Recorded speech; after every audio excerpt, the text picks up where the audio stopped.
Un día, a la última hora de la tarde, cansada, enferma y helada de frío, Asu saballó mi caballo para llegar a la capilla subterránea de Uchusuma, larga y forzosa etapa de 18 leguas, atravesada como una amenaza en el camino de Bolivia a Tacna. Había ya dejado atrás el Mauri, y las ásperas serranías que lo aprisionan, y cruzaba corriendo las áridas llanuras barridas por el cierzo y cortadas de pantanos, que avecinan al grupo de piedras rocallosas, arrojadas por algún cataclismo, en cuyo centro se halla la entrada de esa especie de cueva, único albergue para el viajero en aquel fingido yermo. De pronto, y al través de las ráfagas de viento que me cegaban, vi relumbrar un objeto entre los guijarros del camino. Volvíme atrás, y desmontando, para examinar lo que era, recogí una elegante y excéntrica joya. Era una leontina compuesta de 12 pepas de oro de forma y colores diversos. Engarzabanlas anillos mates del mismo metal, y en algunas de ellas había incrustadas partículas de pizarra y cuarzo. Juzgué, desde luego, que aquella alhaja había sido perdida recientemente, y me propone averiguarlo adelante, cuando vi venir a lo lejos un hombre, que, inclinado sobre el cuello de su caballo, y apartando con la mano las ramas de los tolares, parecía buscar algo en el suelo. Al divisarme, corrió hacia mí con visibles muestras de angustia, que yo abrevié yendo a su encuentro, y presentándole la joya. Imposible sería pintar la expresión de gozo que al verla brillo en sus ojos. Me la arrebato, más bien que la tomo de mis manos. Estrechóla contra el corazón, y la engancho en el reloj y el ojal de su chaleco con un anhelo que se balanceaba entre la veneración y la codicia. Enseguida, y como si saliera de un éxtasis, volvióse a mí, y me saludó dándome gracias y rogándome perdonara su preocupación. Motivo había para ello, caballero, respondíle yo con un tanto de ironía. Perder 12 lingotes de oro, no es asunto de poco más o menos. Ah, replicó el con sentido acento, no es el valor intrínseco de esta prenda lo que la hace preciosa para mí, es que cada una de esas pepas encierra, al lado de un recuerdo de sufrimientos, otro de inefable abnegación. Créelo fácilmente. Pues aunque la oscuridad me impedía ver el rostro de mi interlocutor, la voz que me hablaba era joven y tenía armoniosas inflexiones que anunciaban franqueza y espontaneidad. Seguimos juntos nuestro camino, y llegamos, en fin, al montón de peñascos que, hacia media hora, divisaba yo en el horizonte, como un dolmen druídico. Desencillamos nuestros caballos, y ateridos de frío, nos refugiamos en la cueva dejándolos al cuidado de un indio viejo, seco y negro como un árbol quemado, único resto de su familia devorada por la tifus.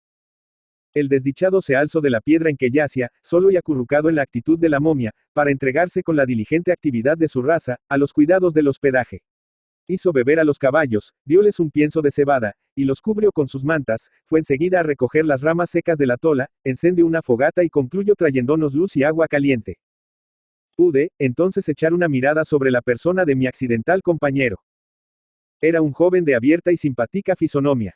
En lo alto de su frente, el abrigo del sombrero había conservado, como una aureola, el color primitivo de su rostro, tostado por el sol de largos viajes o rudos trabajos a la intemperie. La hora, el lugar, la circunstancia fortuita de nuestro encuentro, y sobre todo, la diferencia de nuestras edades, establecieron luego entre nosotros la confianza. Juntos hicimos el café aplicando a su confección los conocimientos de ambos, y riendo de nuestra ciencia a la Brillat Savarin. Pero en el momento de servirlo, encontramos que no teníamos azúcar. Mi compañero dejó tristemente su taza sobre la piedra que no servía de mesa, y se puso a mirarme con envidia a tomar mi café a la turca. Recordé entonces que llevaba en mi bolsillo una bombonera llena de esos microscópicos alfeñiques de azúcar que regalan a sus favorecidos, las monjas concebidas de la paz. Vamos, niño mimado, le dije, vaciando en su taza el contenido de la bombonera, he ahí endulzado el café. Tómelo usted y de hoy más, habitúese a las amarguras del paladar y a las de la vida. En los labios del joven vago una triste sonrisa, que apagó la mía, recordándome las palabras con que acogió mi observación, al recobrar la leontina. Alentado por la amistosa familiaridad que reinaba ya entre ambos, pedíle me contara la historia de aquella joya, y él me refirió la siguiente. Nací bajo la presión de un destino hostil. Mi padre murió en Uchumayo, cerca de Arequipa, defendiendo contra los invasores la entrada de la ciudad santa, y yo vine al mundo entre las lágrimas de la viudez, y el desamparo de la orfandad. Digo mal, al ver la luz encontré los brazos cariñosos de una madre. Cuando un niño tiene madre, posee todos los tesoros de la tierra. Es un monarca en su hogar, donde tiene un reino maravilloso, el corazón maternal. Los primeros años de mi infancia deslizaronse risueños, como una alborada de primavera. Nuestra casucha a orillas del Chili, aseada, fresca y sombreada de higueras y perales, tenía siempre un aire de fiesta, y en los ojos de mi madre brillaba una ternura tan ardiente, que yo equivocaba todo aquello con la felicidad.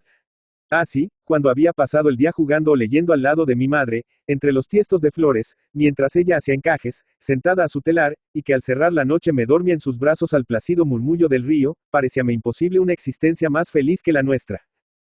Pero a medida que crecía, y que la razón comenzó a derramar en mi espíritu su rayo severo y frío, aquellos hermosos mirajes fueron desvaneciéndose, y la realidad desnuda y triste, apareció a mis ojos. Vi a mi madre abrumada de trabajos para rodearme a mí de contento y bienestar. Mi blando lecho, mi delicado alimento, y la educación que recibía en el primer colegio de Arequipa, comprábalos ella con vigilias y duras privaciones. Esta revelación produjo un gran cambio en mi ser moral. De turbulento que era, volvíme reflexivo. Y a la perezosa indolencia de mi corta edad sucedió una actividad febril que llenó de asombro a mis profesores, descontentos hasta entonces por mi poca aplicación al estudio. Sin embargo, al regresar a casa, y traspasar sus umbrales, tornaba a ser el mismo niño egoísta que se dejaba regalar a costa del descanso de su madre. Veíala tan contenta y diligente en torno mío, que me parecía natural que se sacrificara por mí. Un incidente vino a operar mi entera transformación. Una noche que mi madre trabajaba en su costura a la luz de la vela, y yo dormía a su lado, la cabeza apoyada en sus rodillas, me despertó de repente una voz que hablaba en destemplado tono. Al abrir los ojos, vi una mujerona mofletuda y de aire masculino, que de pie, y la mano en la cadera dirige a mi madre las más irreverentes frases. Le digo a usted, doña María, gritaba alzando el dedo en son de amenaza, le digo a usted que no sufriré ya más esas dilaciones de 4 y 6 días que ya usted entablando en el pago del alquiler. 5 pesos se encuentran hasta abajo de las piedras y no seré yo quien espere a que se le antoje a usted llevármelos, mayormente habiendo solicitantes que me ofrecen 8, lucientes y adelantados. Ah, señora Gervasia, respondió mi madre, con voz temblorosa, y los ojos llenos de lágrimas, espero que no hará usted la crueldad de arrojarme de la casa. Recuerde usted que en 10 años que la habito siempre me vio usted llegar el primero del mes llevándole su dinero. Pero ay, usted sabe cuánto ha bajado, de algún tiempo a esta parte, el precio del trabajo, sobre todo, en la costura. Vea usted estas camisas de munición con tantas fuerzas, tantas piezas y pespuntes. Y, sin embargo, las pagan solo a real. 99 llevo acabadas. Y esta que estoy rematando es la última. Mañana recibiré 12 pesos y medio. 5 serán para usted y el resto para el colegio de mi hijo, y para comprarle calzado. Calzado. Y porque siendo tan pobre no acostumbra a ir descalzo. Y porque no pudiendo pagar la casa, le costé a usted colegio. Póngale usted una lampa en la mano y alquilelo en alguna chacra. Ah, señora Gervasia, como se ve que usted no tiene hijos. Hijos. Dios me libre de tal plaga. Se los regalo a usted. Por eso estoy tan gorda, y usted tan acartonada. Ese muchacho se la está tragando, si en él se le va cuánto gana. Pobre hijo mío, exclamó mi madre, sonriendo amargamente, y acariciando mi cabeza, que le doy yo sino miseria. Ah, otra seria nuestra suerte, si viviera mi solis. Si no hubiera ido a morir tontamente por servir ambiciones ajenas. Porque no hizo como mi marido, que apenas vio encresparse la política, colgó la casaca para mejor ocasión y negociaba que era un gusto con los unos y con los otros. Va, un hombre, cargado con un hijo, y además la añadidura de haber contraído matrimonio sin la competente licencia, es decir, sin derecho a Montepio. Mire usted cuántas razones para no exponer su vida. No me entrometo a juzgar lo que hizo el marido de usted, pero en cuanto al mío, era su deber combatir en defensa de la patria invadida por un ejército extranjero. La patria. ¿Todavía cree usted en esas patrañas? ¿Hay alguien que sirva otra cosa que su conveniencia? Vaya, que no la creya usted tan simplonaza. Al oír aquella insolencia, quise alzarme de un salto. Mi madre retuvo con fuerza mi cabeza sobre sus rodillas. Bien, señora Gervasia, dijo con tanta dulzura, como aspereza empleaba con ella esa impertinente, mañana a las 8 llevaré esta obra al contratista, y a las 9 recibirá usted su dinero, que procuraré pagar puntualmente, en adelante. Cuento con ello, porque digo a usted que no aguanto más dilaciones. Hasta mañana a las 9 sin falta. ¿Entiende usted? Impedido de contentar mi enojo echando fuera a aquella bruja, me deshice en lágrimas que mi madre enjugaba procurando consolarme, pero llorando ella también furtivamente. Al siguiente día dejaba el colegio para entrar como dependiente en casa de un judío italiano negociante en joyas y quincallería. Samuel Tradi era un hombre de voz dulcísima y cariñosas palabras, pero avaro y codicioso, como hijo de su raza. Habitando un pueblo donde las dulces virtudes de la mujer hacen de la vida doméstica un verdadero paraíso, vivía solo, y el corazón vacío de todo linaje de afecciones, colocado entre la caja y los escaparates de su almacén. Cuando se hubo convencido de mi aptitud en el manejo de los libros, y la redacción de su correspondencia comercial, me abrazó, Me llamo Carissimo, y concluyo ofreciéndome por el trabajo de 15 horas diarias en el escritorio y el mostrador, alojamiento, mesa y un sueldo de 10 pesos. Sublevóme aquella propuesta que olía grandemente a las lentejas de Jacob, pero reflexionando que aquel salario, aunque corto podía aliviar a mi madre, acepté inmediatamente, sin hacer la menor observación. Para mejor asegurarme, el judío se apresuró a adelantarme un sueldo, que yo llevé triunfante a mi madre diciéndole que aquello era la mitad de mi haber mensual. Piadosa mentira inventada para hacérselo aceptar todo entero. Opusóse ella mucho a mi salida del colegio, pero acabó por ceder al apremio de las circunstancias. Bien es verdad que derramando amargas lágrimas, sobre todo cuando, por la noche al cerrar su puerta, se encontró sola en aquella casa que desde mi nacimiento había habitado conmigo. No menos dolorosa fue para mí esa noche que por vez primera pasaba apartado de ella. Conté todas sus horas, y por más que procuraba mezclar la serenidad a la firmeza de mi resolución, tenía el corazón quebrantado, y los ojos llenos de lágrimas. Pero a la mañana siguiente, cuando la primera luz del alba me mostró frente a mi cama el escritorio donde una parte de trabajo me aguardaba, y más ala, colgadas a un clavo las llaves del almacén confiado a mi celo, comprendí la gravedad de mis deberes, y desde esa hora dejé de ser un niño y me volví un hombre. Mi madre notó este cambio en el momento, cuando fui a verla. Su primera impresión se tradujo por una sonrisa de orgullo, pero luego la oí murmurar suspirando. Oh, pobreza, pobreza, que arrebatas a las madres la infancia de sus hijos, con sus gracias y sus risas, y en la edad de los juegos los condenas a sembrar los abrojos de Adán.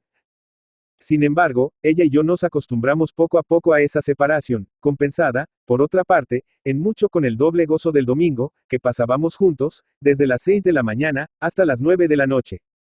Aquellos días eran para la pobre madre una verdadera fiesta. Privándose, quizá, de lo necesario, durante la semana, esperábame con toda suerte de regalos. Y nuestras 3 comidas eran otros tantos banquetes, tomados mano a mano, bajo la fronda de las higueras, cuyas ramas, movidas por el viento, dejaban caer en nuestra mesa sus deliciosos frutos, que saboreábamos riendo y formando dulces proyectos para el porvenir. Proyectos en que, la fresca imaginación de mi madre, joven todavía, desarrollaba risueños cuadros, que como hija del Misti, engastaba siempre en la bella campiña de Arequipa. Luego, queriendo dar a estos sueños la apariencia de la realidad, íbamos a terminar en el campo aquellas encantadoras jornadas, señalando los sitios donde había de alzarse nuestra casa de campo, rodeada de jardines y vergeles. Así pasaron 2 años. Samuel Tradi estaba cada día más contento de mí. La práctica me había perfeccionado tanto en las especulaciones del mostrador, que el establecimiento prosperaba extraordinariamente. Sin embargo, por más que me abrumaba de elogios y caricias, el judío se guardó bien de ofrecerme el menor aumento en el sueldo miserable que me daba. Un día me anunció que iba a dejar Arequipa, y establecerse en Valparaíso, donde lo llamaba el interés de su comercio. Propúsome llevarme consigo, pero añadiendo inmediatamente, que le sirviera en Chile bajo las mismas condiciones que en Arequipa. Duro me era apartarme de mi madre, y más duro todavía, darle el pesar de aquella separación. Pero era también necesario seguir la carrera comenzada, y en la que había hecho tantos progresos. Además, con Samuel tenía ya adquirido un crédito que solo encontraría en otra parte a costa de una larga prueba en cuyo tiempo, mi madre carecería de aquel sueldo, que corto como era, le servía a ella de mucho.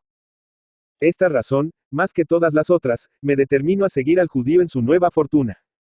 Mi madre, paciente y resignada al sufrimiento, soportó este dolor con santa resignación. Para hacérmelo menos amargo, oculto sus lágrimas. Llamo a sus labios la sonrisa, y con el corazón destrozado por mi partida, comenzó a hablarme de la alegría del regreso, del gozo de volver a vernos, para no separarnos más.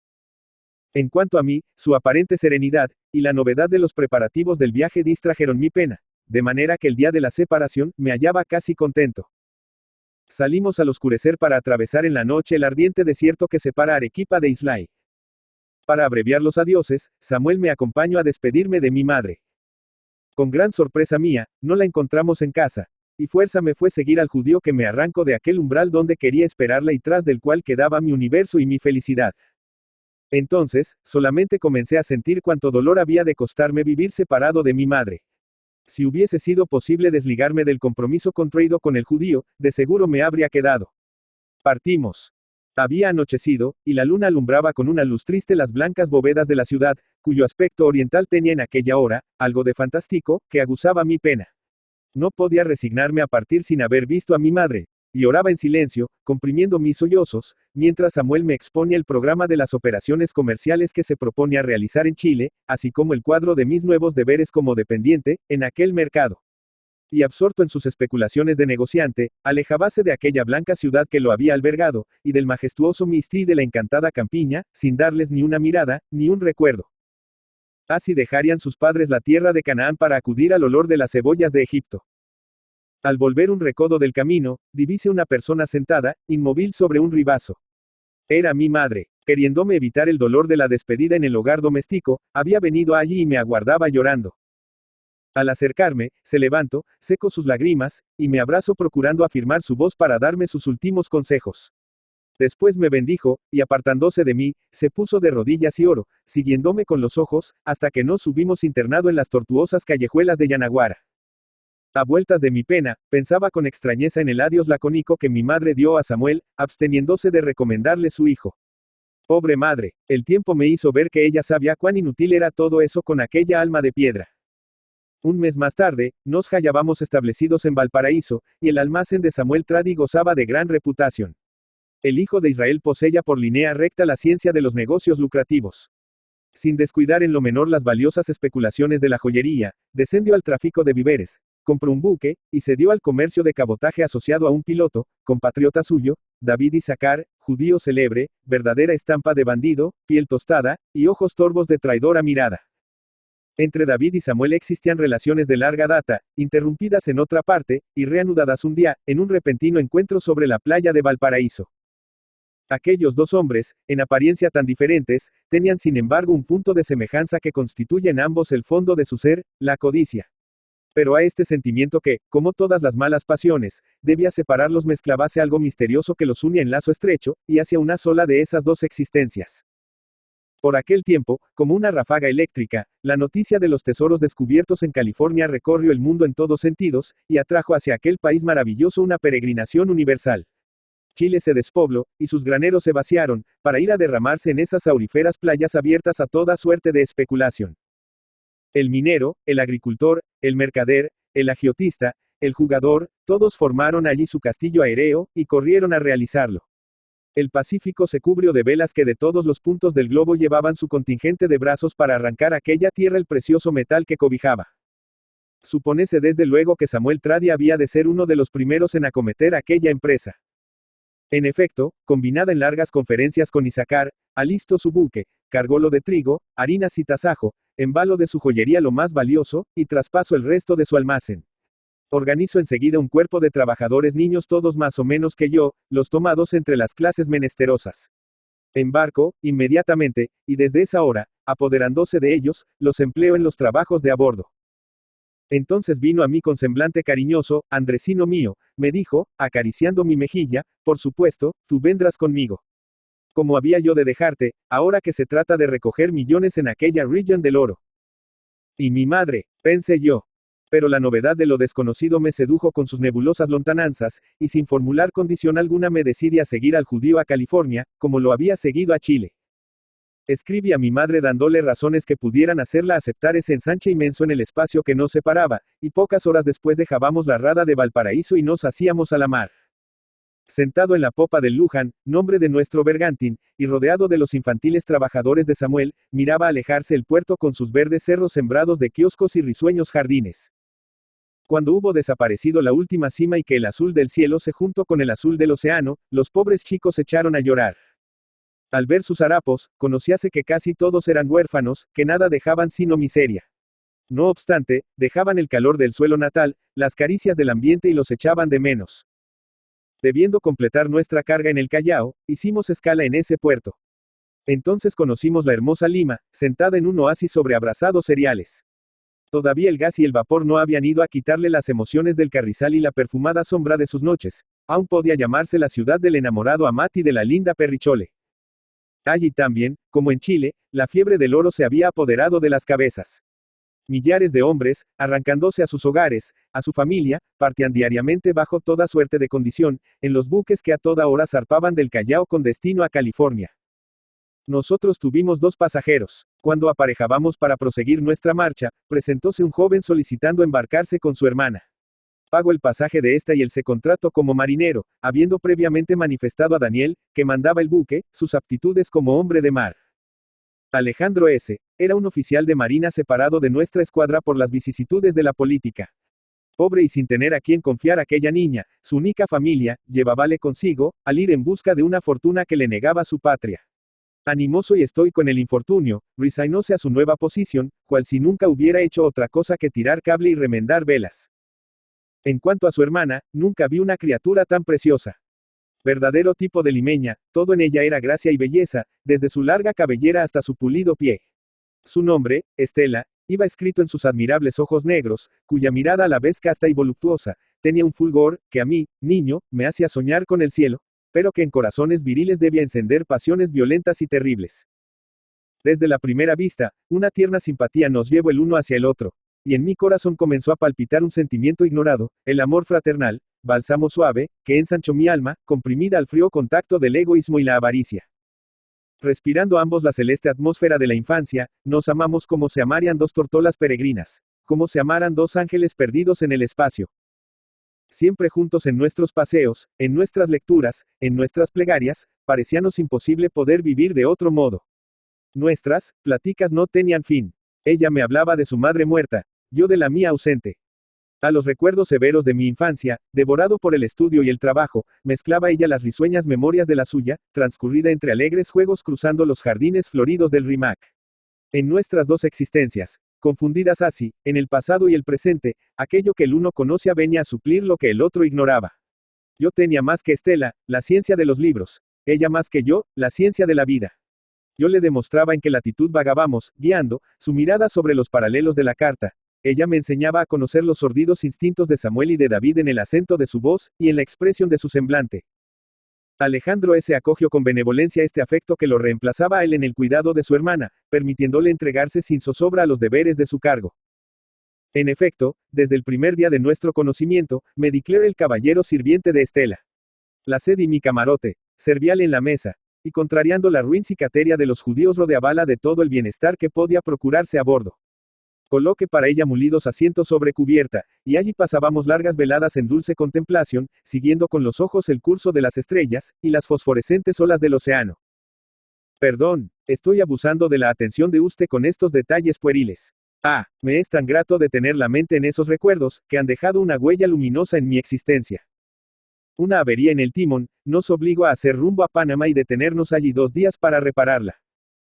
Encontramos las calles, casas y hoteles invadidos por un mundo de emigrantes yanquis de todas clases y comuniones. Militares, filibusteros, cazadores de las praderas, metodistas, cuaqueros, mormones, espiritistas que de paso a California, hacían de la ciudad un verdadero pandemonium, entregándose a toda suerte de excentricidad. Ya era uno que, formando un montón de piedras, subíase encima y predicaba su doctrina política o religiosa. Ya otros 1000 que llegaban callan sobre él, lo derribaban de su pedestal, y con aquellas mismas piedras lo magullaban hasta dejarlo semimuerto. Por aquí, 2 pugilistas se hacen saltar los ojos a puñetazos, por allí un par de espadachines se atraviesan el cuerpo con una doble estocada, y cayendo sin vida, dejan sus armas a los testigos que continúan la pelea, despachando 2 o 3 al otro mundo, y van a acabar aquel negocio bebiendo sendos tragos en honor de los difuntos. Estas escenas, y el aspecto de sus protagonistas me llenaron de asombro. Pero luego tuve ocasión de conocer que de todas esas formidables peripecias se compone la existencia normal de ese pueblo yanqui, gigante en todo, desde las virtudes hasta la extravagancia. Entre esos hombres, no habéis uno, menos por su estatura atlética, que por la diferencia de raza y fisonomía. Tenía la tez cobriza, los cabellos negros, abundantes y lacios, los dientes blancos apartados, agudos, y unos ojos de buitre, que se fijaron en Estela con ansiosa codicia. Por una misteriosa intuición, la vista de ese hombre produjo en mí un sentimiento de odio, cual si hubiera reconocido en él un enemigo. Estela misma, acostumbrada como limeña, a arrostrar con regia serenidad las ardientes ojeadas que atrae la belleza, sintióse sobrecogida de espanto, bajo esa mirada negra, pertinaz, obstinada que encontraba a cada paso, y que la siguió hasta que nos embarcamos. Cuando nos dábamos a la vela, divisamos todavía aquel hombre, apoyado en el tronco de un cocotero, inmóvil y la vista fija en nuestro buque, hacia el punto en que el blanco velo de Estela ondulaba con la brisa de la tarde. Alejámonos, y bien pronto las costas de Panamá se desvanecieron entre la bruma del horizonte. Pero no así, la impresión de terror que el emigrante había dejado en el ánimo de Estela. Apoderóse de ella una extraña inquietud, un miedo pueril que le obligaba a ir siempre asida al brazo de su hermano. Cuando quise llevarla a nuestro paseo nocturno de costumbre, me detuvo con un ademán de terror. ¿Qué temes? La dije, no estoy yo a tu lado. Ay, Andrés, respondió, tú eres un niño, y no podrías defenderme. ¿Defenderte de qué? No estás aquí en completa seguridad. Qué sé yo, pero ya no me atrevería a quedar un momento a la arriba después de entrada la noche. Me estremezco al pensar que hemos pasado largas veladas sobre cubierta, solos y envueltos en la sombra, dos débiles niños. Andrés. Qué mirada, la de aquel hombre color de cobre. ¿La recuerdas? A mí se me ha quedado grabada en el cerebro. Dormida me parece en sueños. Despierta la veo reverberar en el fondo de mi pensamiento, y me turba a todas horas. La medrosa preocupación que atormentaba a Estela, derramó en nuestra intimidad fraternal una sombra de tristeza que neutralizaba su encanto. Durante el día, y cuando el sol lo doraba todo con sus alegres rayos, ella la primera reya de sus insensatos terrores, y me prometía desecharlos.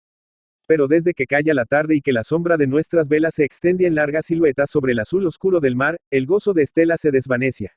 La pobre niña, triste y meditabunda, encerrábase en su camarote, o bien, pasaba las noches envuelta en una capa, sentada al lado de su hermano, que velaba en el timón.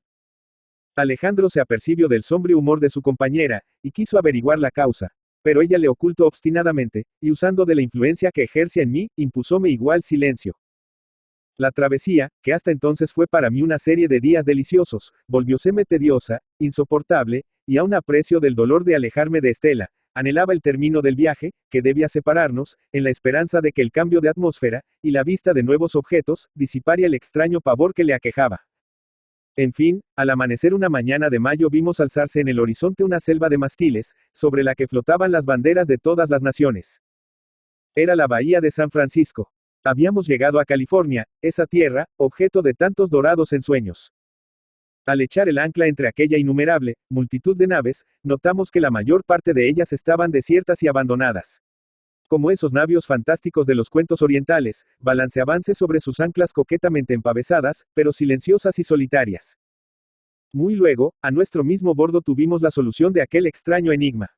Una hora después de nuestra llegada, la tripulación entera había desertado, para ir a engrosar las falanges de aventureros que poblaban ya las cañadas auríferas del Sacramento. Los judíos encontraron reducido su equipaje a los niños chilenos, que, aislados y faltos de medios para fugarse, permanecieron tranquilos. Bien es verdad que Samuel, en el temor de que siguieran el ejemplo de los marineros, a vueltas de las más paternales caricias, no los perdía de vista, y los dejó encerrados en la bodega mientras desembarcamos, para buscar alojamiento. No poco nos costó atracar en los muelles cercados de embarcaciones cargadas de gente, que pugnaba por saltar a tierra. Al cabo, y después de larga espera, logramos poner el pie sobre aquella anhelada ribera. Encontramos la playa cubierta de bagajes abandonados de sus dueños, por la carencia de medios de transporte y de sitios de depósito. Baúles, cajas, sacos de rico tafilete, esparcidos por aquí y allí, obstruyan el paso, sin que el pillaje hubiese tocado siquiera sus cerraduras oxidadas por la intemperie. De tal manera, la sed de oro, en su acepción intrínseca, había absorbido toda codicia de detal. El aspecto de la ciudad no se nos mostró menos extraño que cuanto nos había aparecido desde que divisamos el puerto. Una inmensa toldería de toda clase de telas y colores, desde el oscuro pelo del camello árabe hasta el brocado rojo de la China, se extendía en líneas paralelas a otras, de elegantes construcciones de madera, formando calles interminables, que llenaba un pueblo mixto, turbulento, agitado, cuyo susurro se componía de todos los idiomas de la tierra, desde la sonora lengua de Cervantes, hasta el desapacible cacareo de los macaos. Desde el purísimo galo de la Turena hasta el salvaje gruñido del Apache. Pero en aquel cosmopolita emporio de nacionalidades, dominaba siempre el elemento yanqui.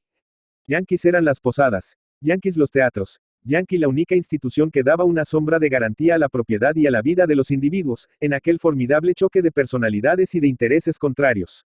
Todo, en fin, presagiaba que muy luego plantaría allí su estrellado pabellón esa raza de titanes, destinada a escalar el cielo o a hundirse bajo el peso de su misma grandeza. Caminábamos abriéndonos paso al través de la muchedumbre abigarrada que circulaba en todos sentidos. El teniente Alejandro me había encargado el cuidado de conducir a su hermana, y cargando al hombro el ligero equipaje de ésta y el suyo propio, marchaba adelante, seguido de Samuel. Nosotros dos veníamos los últimos, asidos de las manos y platicando alegremente. Estela, encantada de hallarse en tierra, aspiraba con delicia el ambiente perfumado que venía de las vecinas praderas. Vestida de muselina blanca, y sobre sus largos rizos un sombrerillo de paja, bella y fresca como aquella mañana de primavera, reya, olvidada de sus terrores, con el confiado abandono de la infancia, mezclando a sus risas, gozosas exclamaciones. Dios mío, qué país tan bello, mira esas lomas cubiertas de pinos tan altos. Repara en los pies de esa gringa, sí creo que se ha calzado nuestras chalupas de a bordo. Y aquella que va montada en un buey. Mira esa bandada de aves blancas que cruzan el cielo, hasta aquí se oyen sus cantos. ¿Qué es lo que hacen aquellos hombres en torno a una mesa tras de los cristales de este hotel? Están jugando a los dados. Cada uno tiene delante un montón de piedras amarillas. Va, el oro de California, qué semblantes tan airados. De seguro, esta partida va a parar en un combate. Todos esos hombres están armados de revólver. Ah, la voz de Estela se ahogó de repente en un grito de terror. Uno de los jugadores, había levantado la cabeza y fijado en ella sus ojos. Era el hombre color de cobre que se quedó en Panamá, contemplándola apoyado al tronco de un cocotero. Pálida, turbada, temblorosa, Estela huyó de allí y fue a colocarse delante de su hermano. Y ahora, Andrés, me dijo, reirás todavía de mis temores. Tú lo has visto. Ese hombre dispone de un poder infernal. ¿Cómo es que lo encontramos aquí, habiéndolo dejado en Panamá? Nada más sencillo. Recuerda que al dejar el istmo, vimos el vapor Oregon, de viaje a California, entrar en escala a ese puerto.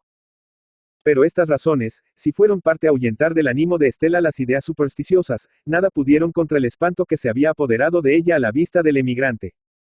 Yo mismo, comencé a sentirme profundamente inquieto del estado en que la bella. Habría dado la mitad de mi vida por tener 2 años más, para ir a encontrar a ese hombre y pedirle cuenta del miedo que inspiraba a Estela. A la entrada de una plazoleta, entre la barraca de un aserrador y la tienda de un licorista, hallamos al fin, un hueco bastante espacioso para plantar nuestras carpas en tanto que se negociaba la venta del cargamento y se hacían los preparativos de nuestro viaje a los placeres del Sacramento. El momento de la separación había llegado. Alejandro, llevando consigo a su hermana, fuese en busca de Madama Gerard, una modista de Lima recientemente establecida en San Francisco, con quien había de quedar Estela, mientras él iba a las minas. Seguílos hasta el consulado del Perú, donde se detuvieron, y triste como en la hora que me separé de mi madre, apartéme de ellos para volver a bordo, llevando a Issacar, la orden de desembarque. El día declinaba. La ciudad que comenzaba a iluminarse tomaba un aspecto fantástico, con sus improvisados palacios de madera, sus orientales tiendas y el inmenso pueblo que llenaba sus calles. Al atravesar una plaza, divise un corro de hombres que conferenciaban con aire de misterio. Vestían el traje de los habitantes de Sonora, envolvíanse en anchos serapes, y hablaban una lengua extraña, compuesta de sonidos agrestes como los rumores de una selva. Al costear el grupo, descubrí a pesar del embozo, rostros pintados con el tinte rojo y negro de los navajos. Aquellos hombres eran salvajes disfrazados. En el centro del corro, y hablando con vehemente ademán un hombre de elevada estatura cautivaba la atención de los rostros tatuados, que vueltos a él, y haciéndole círculo, escuchabanlo con muestras de entusiasmo y sumisión. El sombrero y el serape ocultaban su rostro, pero no tuve necesidad de verlo para reconocer al fatídico personaje que atemorizaba a Estela, al hombre color de cobre. Aún más, en las facciones de este y las de sus compañeros noté una sorprendente afinidad de raza. Los ojos que relampagueaban a la sombra de los negros arabescos del tatuaje, tenían el mismo resplandor bravio y siniestro de aquellos ojos que habían fascinado a Estela. Igualmente agudos y separados eran, los dientes que blanqueaban entre aquellas bocas contraídas por la atención dada a ese hombre que les hablaba en su bárbaro idioma, con la rapidez y soltura de la lengua materna. Ayer, pasando del Atlántico al Pacífico unido a una falange de aventureros, hoy entre elegantes tahúres, alrededor de un tapiz verde, jugando montones de oro. Y ahora en fin, conferenciando, misteriosamente rebozado en un disfraz, con los hijos de una tribu reproba. ¿Quién era pues ese hombre? Alejéme de allí, preocupado de una vaga zozobra. El extraño espanto que aquel hombre había inspirado a Estela, comenzó a presentárseme como el presentimiento, o por mejor decir, la intuición de un peligro inminente. ¿Cuál? Yo no podía señalarlo. Mirar a una mujer, sobre todo, si es linda, seguirla, nada más natural. Sin embargo, recordando aquella mirada que había sobrecogido a Estela en la plaza de Panamá, y que acababa de aterrarla al través de los cristales del hotel, encontré en ella, mezclada a impetuosos deseos, una resolución decidida, inexorable amenazante en su sombría fijeza. En vez de ir a bordo, regresé a buscar a Estela en el consulado peruano. Mas no estaba allí, su hermano la había llevado a casa de Madama Gerard. Pero aunque ésta tenía un almacén de modas, fueme imposible descubrirlo, en aquel dedalo de calles y callejuelas. En fin, reflexionando que no era ya el compañero de Estela, sino el dependiente de Samuel Tradi, forzoso me fue sobreponerme al inquieto anhelo que me llamaba a velar cerca de ella, y poniendo, como dice el vulgo, una piedra sobre el corazón, volver al desempeño de mi comisión a bordo. Entonces, solamente, conocí cuánto se había llegado mi corazón a esa amiga de ayer, arrojada por la casualidad sobre mi camino. y nunca tampoco hasta entonces parecióme tan odiosa esa sujeción del albedrío a la ajena voluntad, que hace del hombre un ser pasivo y una nulidad de su poderoso querer. Encontré a Isaacar sobre cubierta, en compañía de 3 hombres tan parecidos a él en la expresión de la fisonomía, que se les habría creído parientes suyos, o cuando menos, antiguos camaradas. Hablaban con animación, y al parecer, discutían un proyecto. El ruido de sus voces, y la preocupación que los absorbía, impidióles apercibirse de mi llegada, que de pronto desconcertó a Isaacar. Pero el astuto Calabre se repuso luego, y reanudando, o fingiendo reanudar la interrumpida plática, dio cima a una cuestión que versaba sobre náutica, y despidió hacia sus mal encarados acompañantes. 2 días después, nuestro cargamento estaba vendido y todo preparado para el viaje al interior. Isaacar quedaba al mando del buque, bergantín fuerte y velero, con el que hacía viajes de transporte a los puertos del sur. Samuel marchaba con nosotros a los placeres del Sacramento. Temiendo los subidos precios del pasaje, el judío había dispuesto el viaje por tierra, y comprado un carro en que debíamos ir amontonados él, yo, los muchachos y los sutiles necesarios a la extracción y lavaje del oro. Pero cuando todo estaba preparado para la marcha planteóse una nueva línea de vapores fluviales, que entró en competencia con la ya establecida. Y aquí a esta, rebajando sus pasajes hasta lo ínfimo, y la otra, dándolos gratis para desbancarla. Esta circunstancia fue parte a que Samuel cambiara de idea, y resolviese embarcarse. Pero se guardó bien de tomar pasaje en los vapores que los obsequiaba, pues temía una revancha de aquella excéntrica liberalidad. Concertólo, sobremanera modico a bordo del Nuevo Mundo, hermoso vapor, lujosamente condecorado, perteneciente a la primera empresa. Entretanto, yo ignoraba el paradero de Estela y hallábame devorado de ansiedad. Partiría sin verla, alejaríame sin confiar a su hermano los siniestros recelos que me preocupaban. Sin embargo, pasaban los días, y el de la marcha se acercaba, y llegó la víspera sin que hubiese podido saber nada de ellos. Dormía yo aquella noche, un sueño inquieto, poblado de visiones y pesadillas, cuando vino a despertarme un rumor extraño, mezclado de gritos, de imprecaciones y gemidos. Precipitéme hacia afuera, y la vista del espectáculo que se ofreció a mis ojos, me arrancó este grito de terror: Estela. Un mar de fuego arremolinaba sobre la ciudad sus gigantescas llamas, que impelidas por una fuerte brisa de este, envolvíanlo todo en humeantes torbellinos, extendiéndose con prodigiosa rapidez hasta el puerto. Bandadas de pueblo, agitándose entre el humo y los torrentes de chispas atravesaban la encendida zona, completando el infernal aspecto de aquel cuadro. Estela, exclamé, y arrojéme a las llamas. Los elegantes edificios que al llegar cautivaron mis miradas, desplomábanse en torno mío, sepultando bajo sus ardientes escombros la multitud, que huyendo del fuego se precipitaba en las calles. El corazón palpitante, el oído atento, los ojos deslumbrados por las llamas, el aliento sofocado por el humo, corría yo, abriéndome paso entre la muchedumbre clamorosa, vagando al acaso, sin saber dónde dirigir mis pasos, cayendo, alzándome, pero corriendo siempre, y llamando a Estela con gritos ahogados por el hálito candente del incendio. En un momento que, arrebatado por el empuje de la turba, corría con ella, sin que mis pies tocaran el suelo, crucéme con un hombre de alta estatura, que llevando en brazos un cuerpo envuelto en una sabana marchaba en sentido inverso. Su imponente busto dominaba a la multitud, cuya corriente cortaba con seguro paso. La ola humana que me arrebataba, llevóme cerca de él, y tuve tiempo de reconocerlo. Era el hombre cobrizo de los agudos dientes. Un grito de rabia se exhaló de mi pecho, y haciendo un supremo esfuerzo, logré asir el cuerpo que llevaba entre sus brazos. Pero la fuerza que me arrastraba me impelió a larga distancia, y derramándose en el recinto de una plaza dejóme en tierra, con la rabia en el corazón y la desesperación en el alma. No tenía duda, aquel cuerpo era Estela, que ese ser misterioso se robaba. De repente noté que mis manos estrechaban convulsivamente un objeto. Era un trozo de aquella sabana que yo hacía al paso, en la esperanza de salvar a Estela. Entre los dobleces que la crispación de mis nervios había impreso en la tela, encontré un rizo de cabellos blondos. Este descubrimiento me tranquilizó un tanto. No era el cuerpo de Estela, lo que aquel sudario envolvía. Sin embargo, ¿qué había sido de esta querida niña, en la horrorosa catástrofe que tuvo lugar aquella noche? El alba me encontró recorriendo las calles, chamuscados los cabellos y el vestido desgarrado, llamando inutilmente, entre el tumulto, a Estela y su hermano. Fuerza era, no obstante, abandonar esas investigaciones, para reunirme a Samuel, pues la hora de partir había llegado. Pero ¿cómo partir en tan horrible incertidumbre? Imposible, así lo signifique a Samuel, que, dando a su meliflua voz un acento trágico. Ingrato, exclamó, ¿quieres abandonar por compañeros de un día, a este viejo amigo, que compartió con tu madre el cuidado de tu infancia? Yo iré a decírselo, pero antes te maldeciré en su nombre. Estas palabras despertaron un sentimiento que vivía latente en mi alma, el remordimiento. En efecto, mecido por las dulces emociones de un nuevo cariño, comenzaba a olvidar el cariño de mi madre. La severa reconvención del judío parecióme el eco de mi conciencia. Partamos, le dije, y me apresuré a seguirlo. Como he dicho ya, el nuevo mundo, era un hermoso vapor, provisto no solo de toda suerte de comodidades, sino de lo superfluo del lujo. Su toldilla era una elegante galería, colgada de ricas cortinas, y adornada como un salón. Llenábala una multitud de pasajeros que iban, venían, reían y hablaban a la vez, formando el más animado cuadro, en tanto que el vapor se deslizaba suavemente entre las pintorescas márgenes del Sacramento.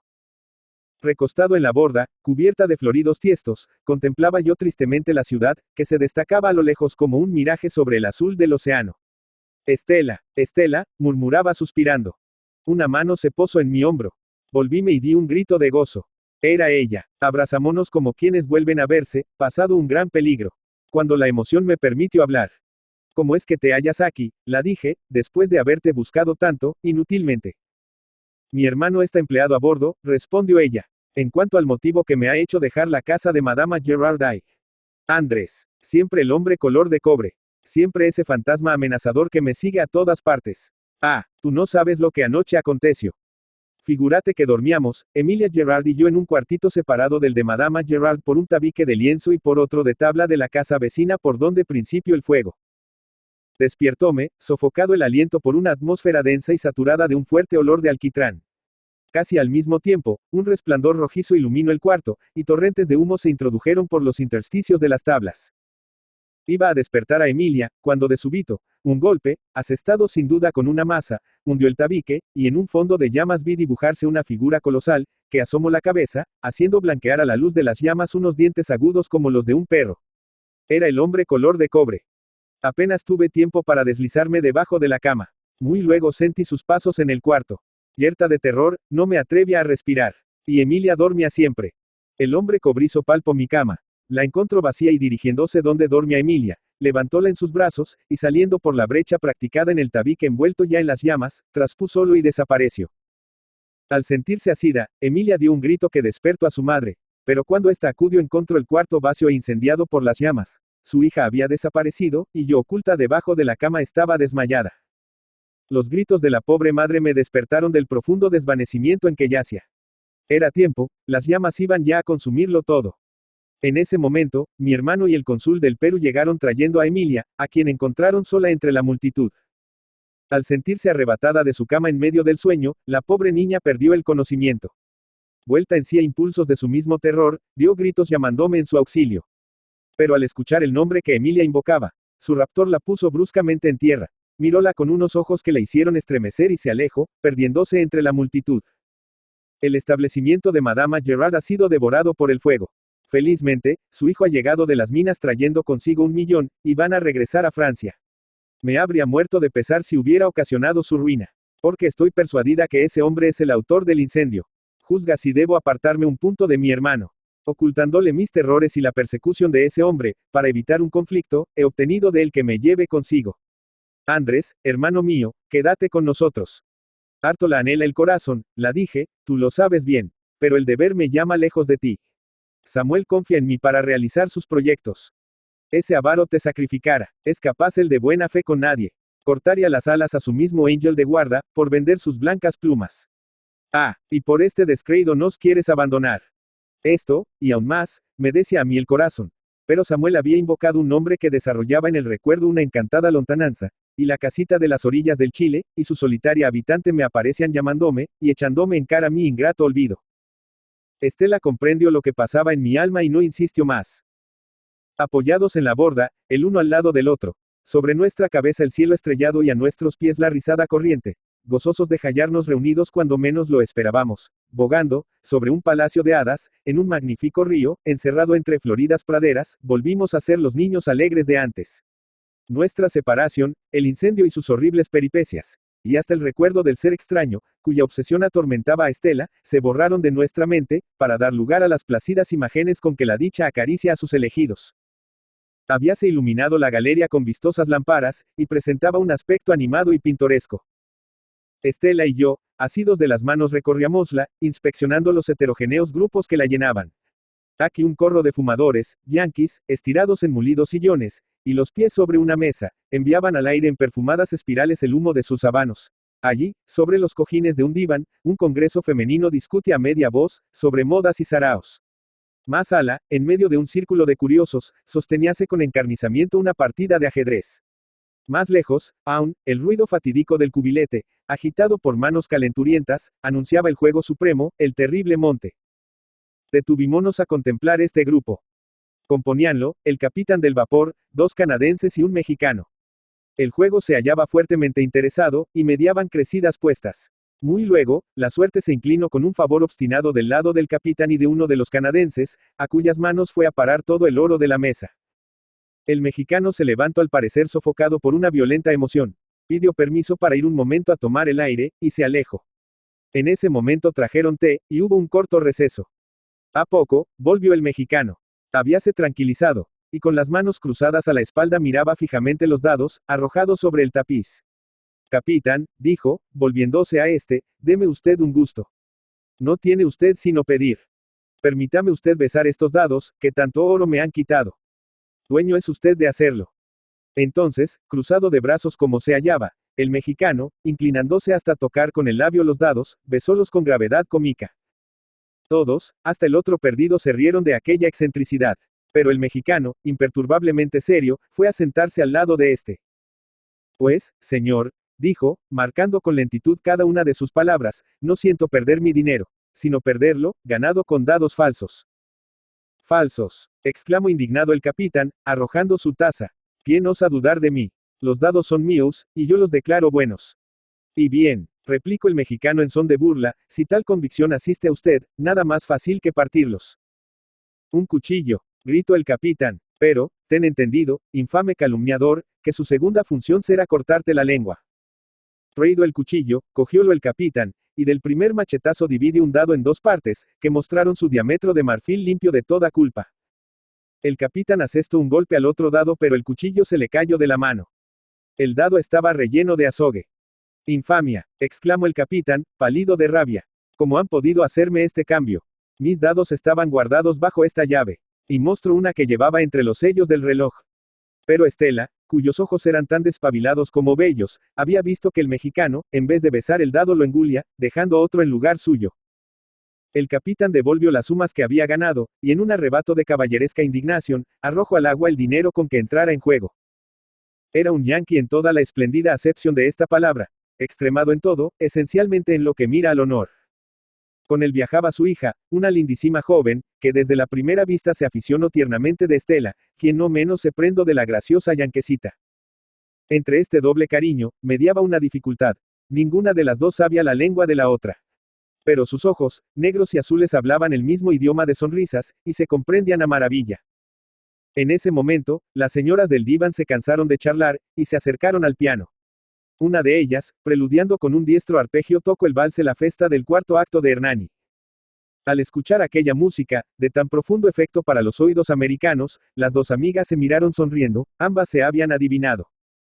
Estela, con la rapidez de ademán que le era habitual, arrebató de la blonda cabeza de la yanqui el calañés de terciopelo azul que la adornaba, quitóle el largo velo blanco, y lo prendió sobre aquellos rubios cabellos, calándose ella el gracioso sombrerito.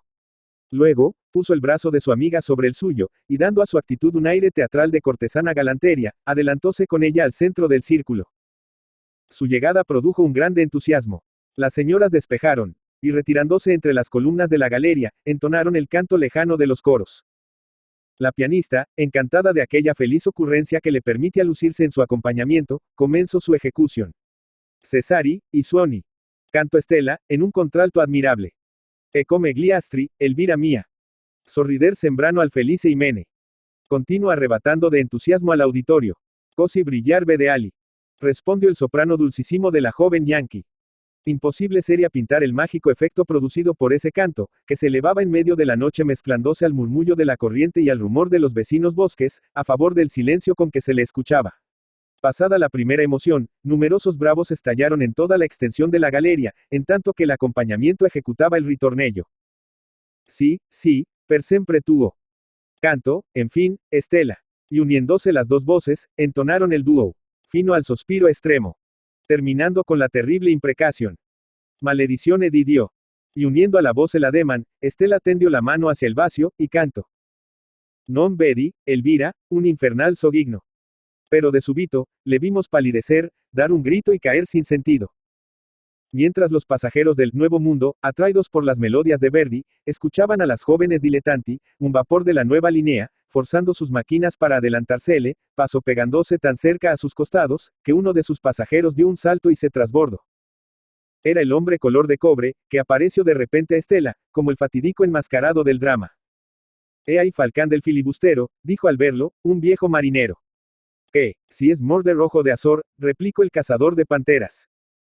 Si no fuera un imposible, observo un joven sonorense, diría que estoy viendo al jefe de las bandas navajoes, al terrible Tobaoa, el de las 1000 cabelleras. Que casi, con la mía conto las 1001. Y mostro, a los que esto decía, lo alto de su frente rayada por una cicatriz profunda. Pero el hombre reconocido en tan diversas personalidades, desapareció como había venido. En tanto que nos ocupábamos en socorrer a Estela, el vapor se detenía en San Pablo y en Venecia, donde se embarcaron nuevos pasajeros. Al volver de un largo desmayo, Estela fijó en mí una mirada angustiosa, que comprendí desde luego, temía que yo le hubiera dicho todo a su hermano. Estreché su mano para tranquilizarla, y ella me dio gracias por mi silencio. Pero desde entonces tornóse triste y meditabunda, sin que los cuidados de su hermano ni la tierna amistad de la hija del capitán, pudieran arrancarla a la sombría preocupación que la embargaba. Llegamos, en fin, al Sacramento, preciosa ciudad, que comenzaba a crecer y derramarse en una florida y pintoresca llanura, tendida como un tapiz al pie de los altos montes que le envían mezclados a las aguas que la riegan, los tesoros que esconde su seno. Forzoso fue separarme de mis amigos. Estela se echó llorando en mis brazos. Andrés, me dijo, un presentimiento me advierte que tengo cerca una gran desgracia. Ruega, a Dios por mí. Abrazóme otra vez, y se alejó sollozando.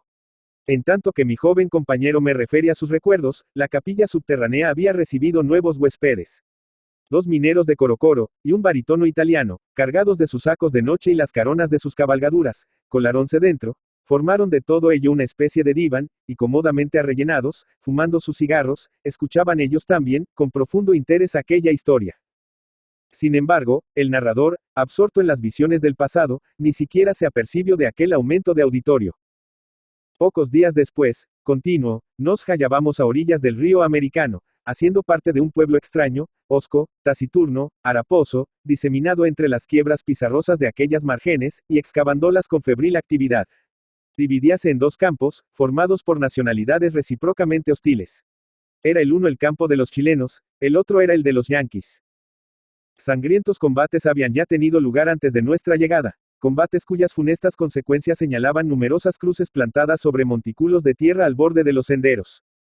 Un puesto, o placer, la posesión de un utensilio, la mirada de una mujer, todo esto, y mucho menos, era pretexto a tremendas riñas, en que los norteamericanos callan sobre los chilenos, o viceversa, y los revólveres de los unos, y los puñales de los otros, dejaban sangrientas huellas en ambos cuerpos. Los chilenos cortaban las orejas a sus prisioneros. Los yanquis, volviendo oprobio por oprobio, los marcaban en la frente. Sin embargo, y al través de tantos peligros, millones de hombres, encorvados sobre esa tierra bañada de sangre, los ojos encandilados por la codicia, mudos, desconfiados, sombrios, buscaban entre la arena húmeda que removía su barreta, la áurea centella que arrancaba un grito de gozo, reprimido por el temor. Sí, porque hay de aquel que siquiera dejara sospechar un hallazgo. Su muerte era segura. Pululaban allí centenares de bandidos, que, disfrazados con la blusa del obrero, se arrojaban sobre él, y hacían desaparecer hasta su mismo cadáver. Al llegar a los placeres, era necesario elegir entre uno u otro campo. El que aislaba su habitación queriendo permanecer neutral, era perdido, unos y otros lo arruinaban. Achacabanle todos los desmanes anónimos cometidos allí, y aplicándole la ley de Lynch, en 2 por 3 lo despabilaban. En vista de estas consideraciones, y no queriendo llevar entre los suyos a sus jóvenes trabajadores, por razones que yacían en su mente, Samuel se situó en Black Hill, donde los norteamericanos tenían sus placeres y su campo. A la mañana siguiente, antes de ponernos al trabajo, Samuel reunió a los niños. Amiguitos, les dijo, veome forzado a modificar mis condiciones anteriores, condiciones dictadas por esperanzas que la realidad ha también, grandemente modificado. El salario estipulado en nuestras convenciones, lo tomaréis en el trabajo del domingo, que os cedo todo entero, a condición de que será para mí en el resto de la semana. Pero, si nosotros somos libres, y queremos trabajar por cuenta nuestra, Libres. Ah, hijos míos, ¿y quién me paga a mí el viaje de cada uno de vosotros, que me cuesta un dineral?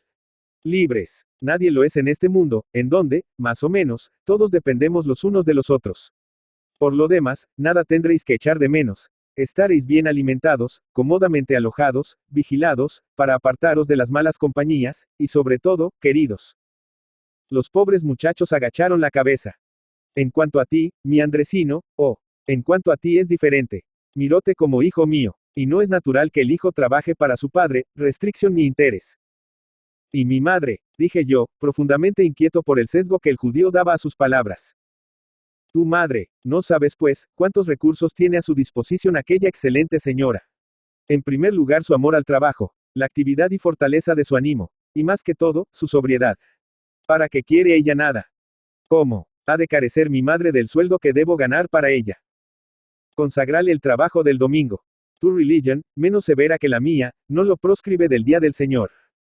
Comprendí cuán inútil era discutir sobre tal asunto con aquel miserable especulador, y resolví atenerme a mí solo para aliviar la suerte de mi madre. Bajo la dirección de Samuel, los nobles trabajadores tuvieron aquel día un magnífico resultado. Desviada la corriente de un arroyuelo que se arrastraba formando numerosos meandros entre las quiebras de Black Hill, encontráronse bajo su lecho de cuarzo, ricos depósitos, que se prolongaban, aumentándose, hasta los bordes del río. Al cabo de un mes, Samuel había realizado fuertes sumas, que enviaba sucesivamente a Isaacar, destinadas a las especulaciones de su comercio. Al fin de cada semana, hacia su viaje de remesa a Sacramento, de donde volvía cada vez más contento por las noticias que le daba su socio. A pesar del buen suceso obtenido por mis compañeros en la parte baja de la cañada, yo rehusé siempre asociarme a sus trabajos. Gustábame aislar el mío, y remontaba el curso del arroyo, hasta donde la cañada, estrechándose de repente, encajonaba la corriente entre dos muros de pizarra, que aglomeraban sus negras capas en un declive rápido formando el agua elevados saltos. En las cavidades de esta especie de cataratas había yo encontrado gruesas pepas de oro, que aunque raras me hacían creer en la existencia de uno de esos maravillosos bolsones, en sueños de los buscadores de oro en aquellas regiones. Mi trabajo prosperaba extraordinariamente. En menos de 3 meses las cascadas del arroyo me habían dado más oro del que hubiera necesitado para hacer mi fortuna. Pero, del que mis manos extrayan solo me pertenece el que hallara el domingo. Y como si un poder enemigo se mezclase en ello, el producto de mi jornada, cuantioso los otros días, era en este, exiguo y mezquino. Guardábalo, sin embargo, religiosamente y privándome hasta de lo más preciso, podía al fin del mes cambiarlo por una gruesa pepa de oro, que enviaba al cónsul del Perú en San Francisco, para que la remitiera a mi madre. Entretanto la época del deshielo había llegado, y las inundaciones cubriendo los campos, destruyeron las vías de comunicación, e hicieron casi imposible el tránsito. La escasez no tardó en hacerse sentir, y el hambre le siguió de cerca. Los víveres subieron a un precio fabuloso. El pan y la carne fueron solo para el que podía poner en la balanza su peso en oro, y aún así, se los disputaban, revólver o puñal en mano. La penuria general fue para nosotros una verdadera calamidad. Samuel faltó al artículo capital de su segundo tratado. Arrastrado por la codicia, vendió los víveres que guardaba para nuestra manutención, y nos mataba de hambre. Bien es verdad, que procurando sazonar con pintoresca elocuencia nuestro homeopático alimento. Probad, queriditos míos, decía con su dulcísima voz, probad este arroz tan exquisito, que para vosotros han aderezado mis manos. Hay algo tan limpio y tan sabroso. Sentís el rico perfume que exhala. Es un manojito de tomillo que cogí en aquella hondonada y lo hice cocer a vapor entre el grano y la cubierta de la olla. Paladed su parte grasosa. Es mantequilla de Suiza, eran chorreras de velas de esperma que le vendía por nada el sirviente de un Tivoli, que ayer compré al fondista del Gran Pino. Comed, comed, hijos, que para ellos se hacen las cosas buenas. Y uniendo a sus palabras el ejemplo, comía con un regodeo, que habría despertado el apetito a un muerto.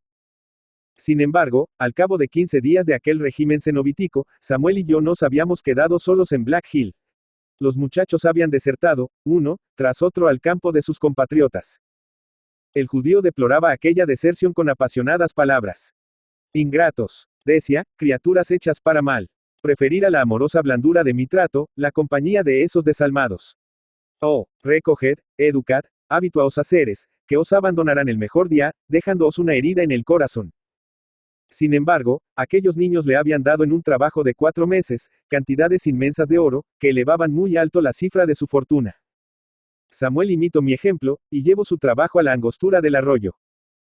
Cedíle mi puesto, y subí hasta un paraje donde el arroyo formaba un recodo socavado en la roca por el curso torrentoso de las aguas, que corrían allí con rapidez, sobre un lecho de pizarra y de cuarzo. Un poco más abajo, esta capa de pizarra quebrada en anchos trozos, abría la corriente numerosas cavidades en que se perdía murmurando, para reaparecer después derramándose entre pintados guijarros. Dejé a un lado mi barreta, y sentándome sobre un trozo de pizarra hundí la mano en uno de esos pequeños remansos. Retiréla llena de oro. Hundíla sucesivamente en todos los otros. Oro, oro, siempre oro. Aquel día fue magnífico. Era un sábado. Un sábado, es decir, víspera del día consagrado a mi madre. El resultado de mi jornada pasmó a Samuel, que exclamó: una semana más, y compramos Canaán, la perdida patria. Él pensaba en su patria, yo en mi madre. Aquella noche no pude dormir.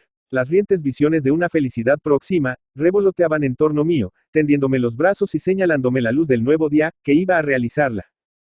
Hacia el amanecer, entre el pesado marasmo que sucedió al insomnio, parecióme escuchar un ruido confuso, semejante al de un torrente, que yo creí el zumbido de la sangre en mi cerebro. El primer albor de la mañana me encontró a la orilla del arroyo, los brazos caídos, y en actitud de desaliento. Las auríferas cavidades de donde la víspera extraje tantas riquezas, habían desaparecido, con los trozos de roca que las formaban. El ruido que en sueños escuché, era una avalancha, que despeñándose de lo alto de las montañas, lo había arrastrado todo hacia las olas tumultuosas del río americano. El radiante ensueño de la víspera se había desvanecido en el momento que iba a asirlo y tornarlo realidad. La hora con tanto anhelo deseada de ver a Estela, y volver al lado de mi madre, retrocedía hasta perderse en vagas lontananzas. Sentéme en el recodo sombrío del arroyo con el cuerpo y alma quebrantados, y la mirada maquinalmente fija en el negro cauce, cuyos bordes, dejados en seco, pasado el ímpetu de la avalancha, comenzaban a orearse, y tomar su azulado tinte. Ignoro cuánto tiempo permanece allí, abismado en negros pensamientos. El sol penetrando entre las ramas de un pino que se alzaba sobre la roca, deslizó uno de sus rayos en la oscuridad del recodo.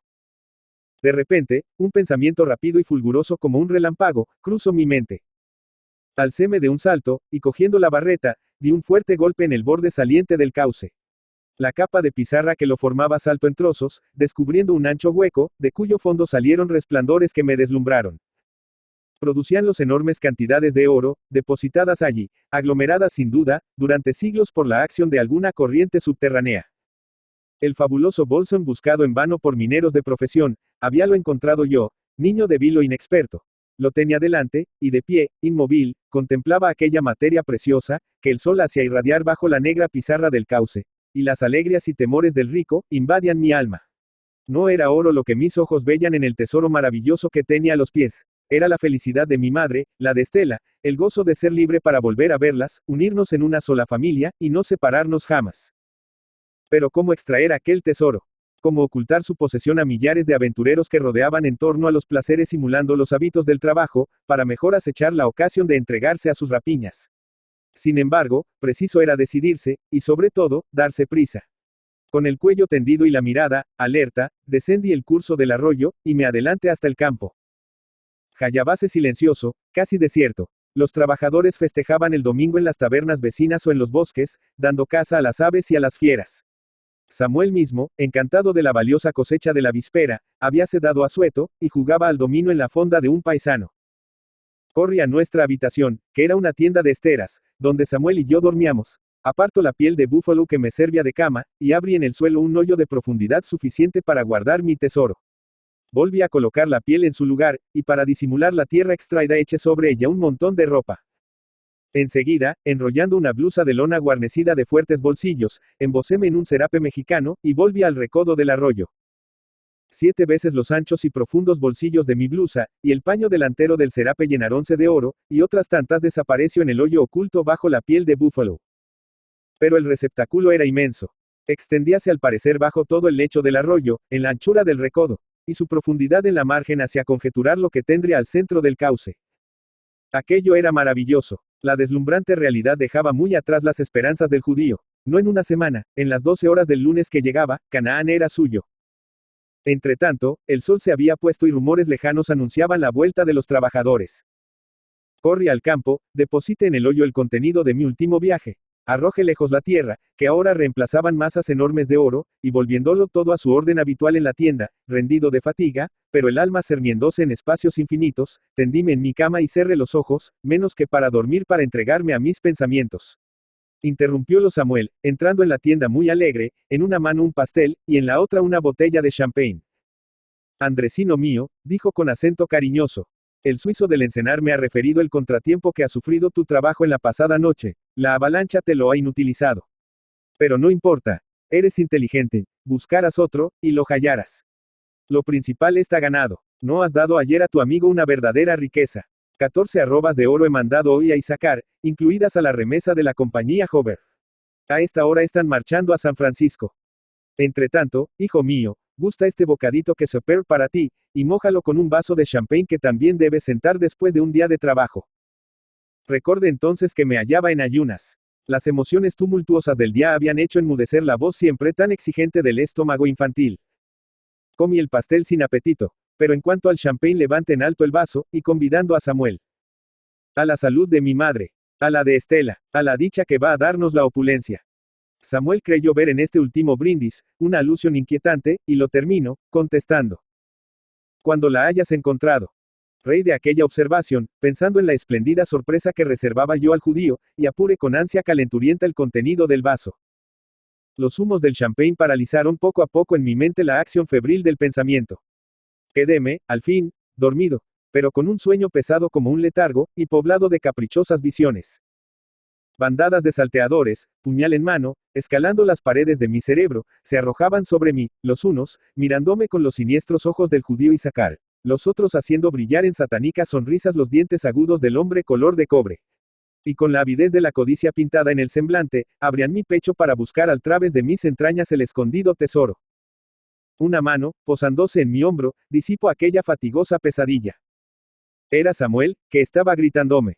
Andrés, Andrés, la avalancha, desprendida otra vez de las montañas, pero ahora desbordándose en torrentes, cae sobre nuestro campo. ¿No ves? Todo está inundado. Los yanquis han huido, huyamos. Mira el agua que sube, y va luego a alcanzarnos. Huyamos. ¿Qué tardas? Huyamos. Y tomo cuesta arriba, las alturas de Black Hill, coronadas de gente. Pero yo no pensaba en huir. Si perdí el tesoro que me había hecho soñar tanta dicha, no, quería ya la vida. Inmóvil como un centinela entre el sitio que lo guardaba, y la inundación que iba a arrebatármelo, miraba las olas que avanzaban rugientes sobre la falda de la colina. Unas toesas más, y me envolvían en sus negros torbellinos. La luz del alba que comenzaba a asomar tras de las negras copas de los abetos aumentaba la desolación de aquel cuadro, presentándolo en todo su horror. La cañada pintoresca, tendida al pie de Black Hill, a cuyo abrigo alzaba sus tiendas el campo americano, había desaparecido con sus grupos de árboles y las habitaciones que estos sombreaban. Llenabanla las aguas del arroyo, convertido en torrente impetuoso, cuyas cascadas se despeñaban zumbando con ruido aterrador. Por dicha, las primeras olas de la inundación arrojaron no lejos de nuestra tienda, en una especie de ribazo, grandes masas de árboles y trozos de rocas que desviaron la corriente hacia la vecina hondonada, salvando nuestra habitación del estrago general. Cuando, pasada la fuerza de la inundación, pude subir al recodo del arroyo, encontré su lecho de pizarra en seco.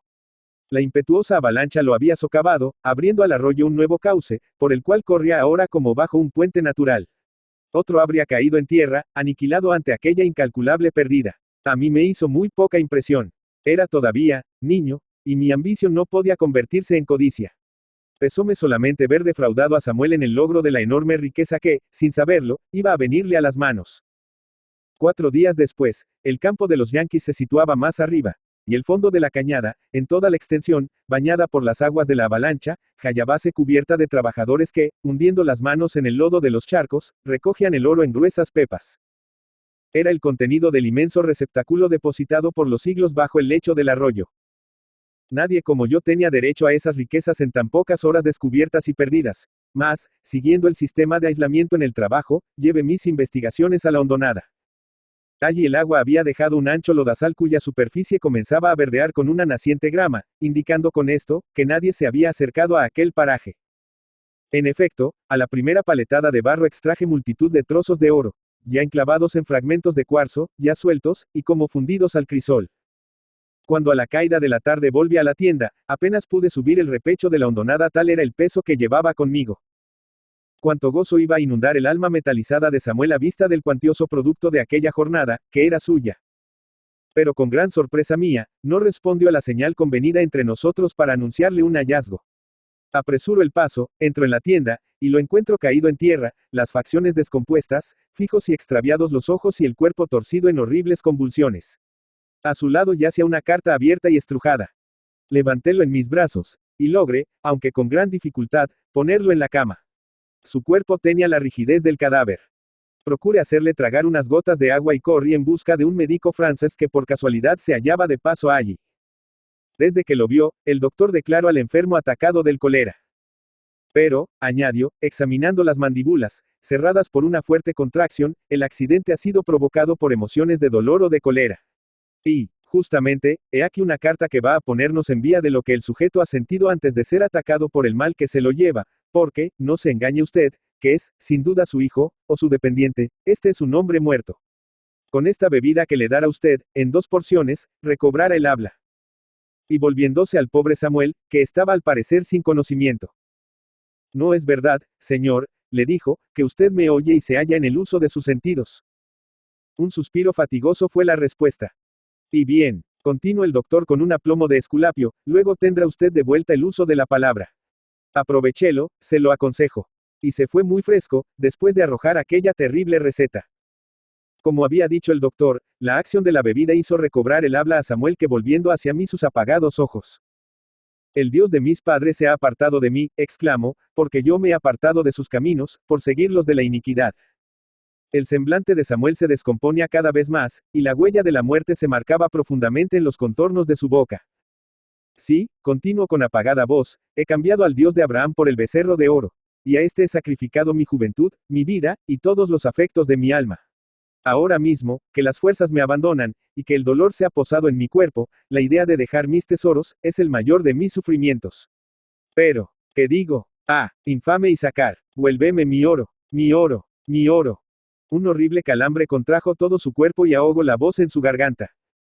En nombre del cielo, exclamé, asustado de aquella agitación desesperada, Samuel. Cálmate, amigo. Deseas más oro. Yo te daré todo el que quieras. Tú no sabes. Lo he encontrado a montones en los senegales de la hondonada. Mira. Y le presenté mi gamella casi colmada del oro que había extraído en la jornada. A su vista los ojos del judío ya vidriosos y extraviados brillaron con un fulgor sombrío, casi feroz. Dios de Jacob, exclamó alargando su crispada mano y hundiéndola en la resplandeciente masa, dame de tu eternidad un corto espacio para gozar con la vista y el tacto de esta maravilla. Y después lleva mi alma donde plazca a tu voluntad. Asterisco asterisco asterisco. Una horrible convulsión ahogó la voz de Samuel, que se agitó algunos instantes en violentos espasmos, quedando luego sin movimiento. Creílo dormido. Entonces me acordé que al lado de Samuel, caído y moribundo, había una carta abierta y estrujada. Busquéla y la hallé, a mis pies. La letra era de Isaacar, y gracias al conocimiento del dialecto calabres, pude leer lo que sigue, que extracto de un cúmulo de esas injurias y denuestos atroces que abundan en el diccionario popular italiano. Demasiado tiempo abusaste de nuestra ignorancia en achaque de números, infiel depositario de unas piezas ganadas a riesgo de nuestra vida, a precio de nuestra sangre, y robadas por ti, miserable poltron, que solo contabas el mérito de ocultarlas. Y que las ocultabas tan bien a fe, que parecían luego una ilusión a las manos que las habían conquistado. Pero no hay plazo que no se cumpla, y el que, dimos a tus depredaciones hoy se ha vencido, y vamos a chancelar nuestras cuentas, aunque no a tu manera, ala, en los abruzos, sino limpia y netamente.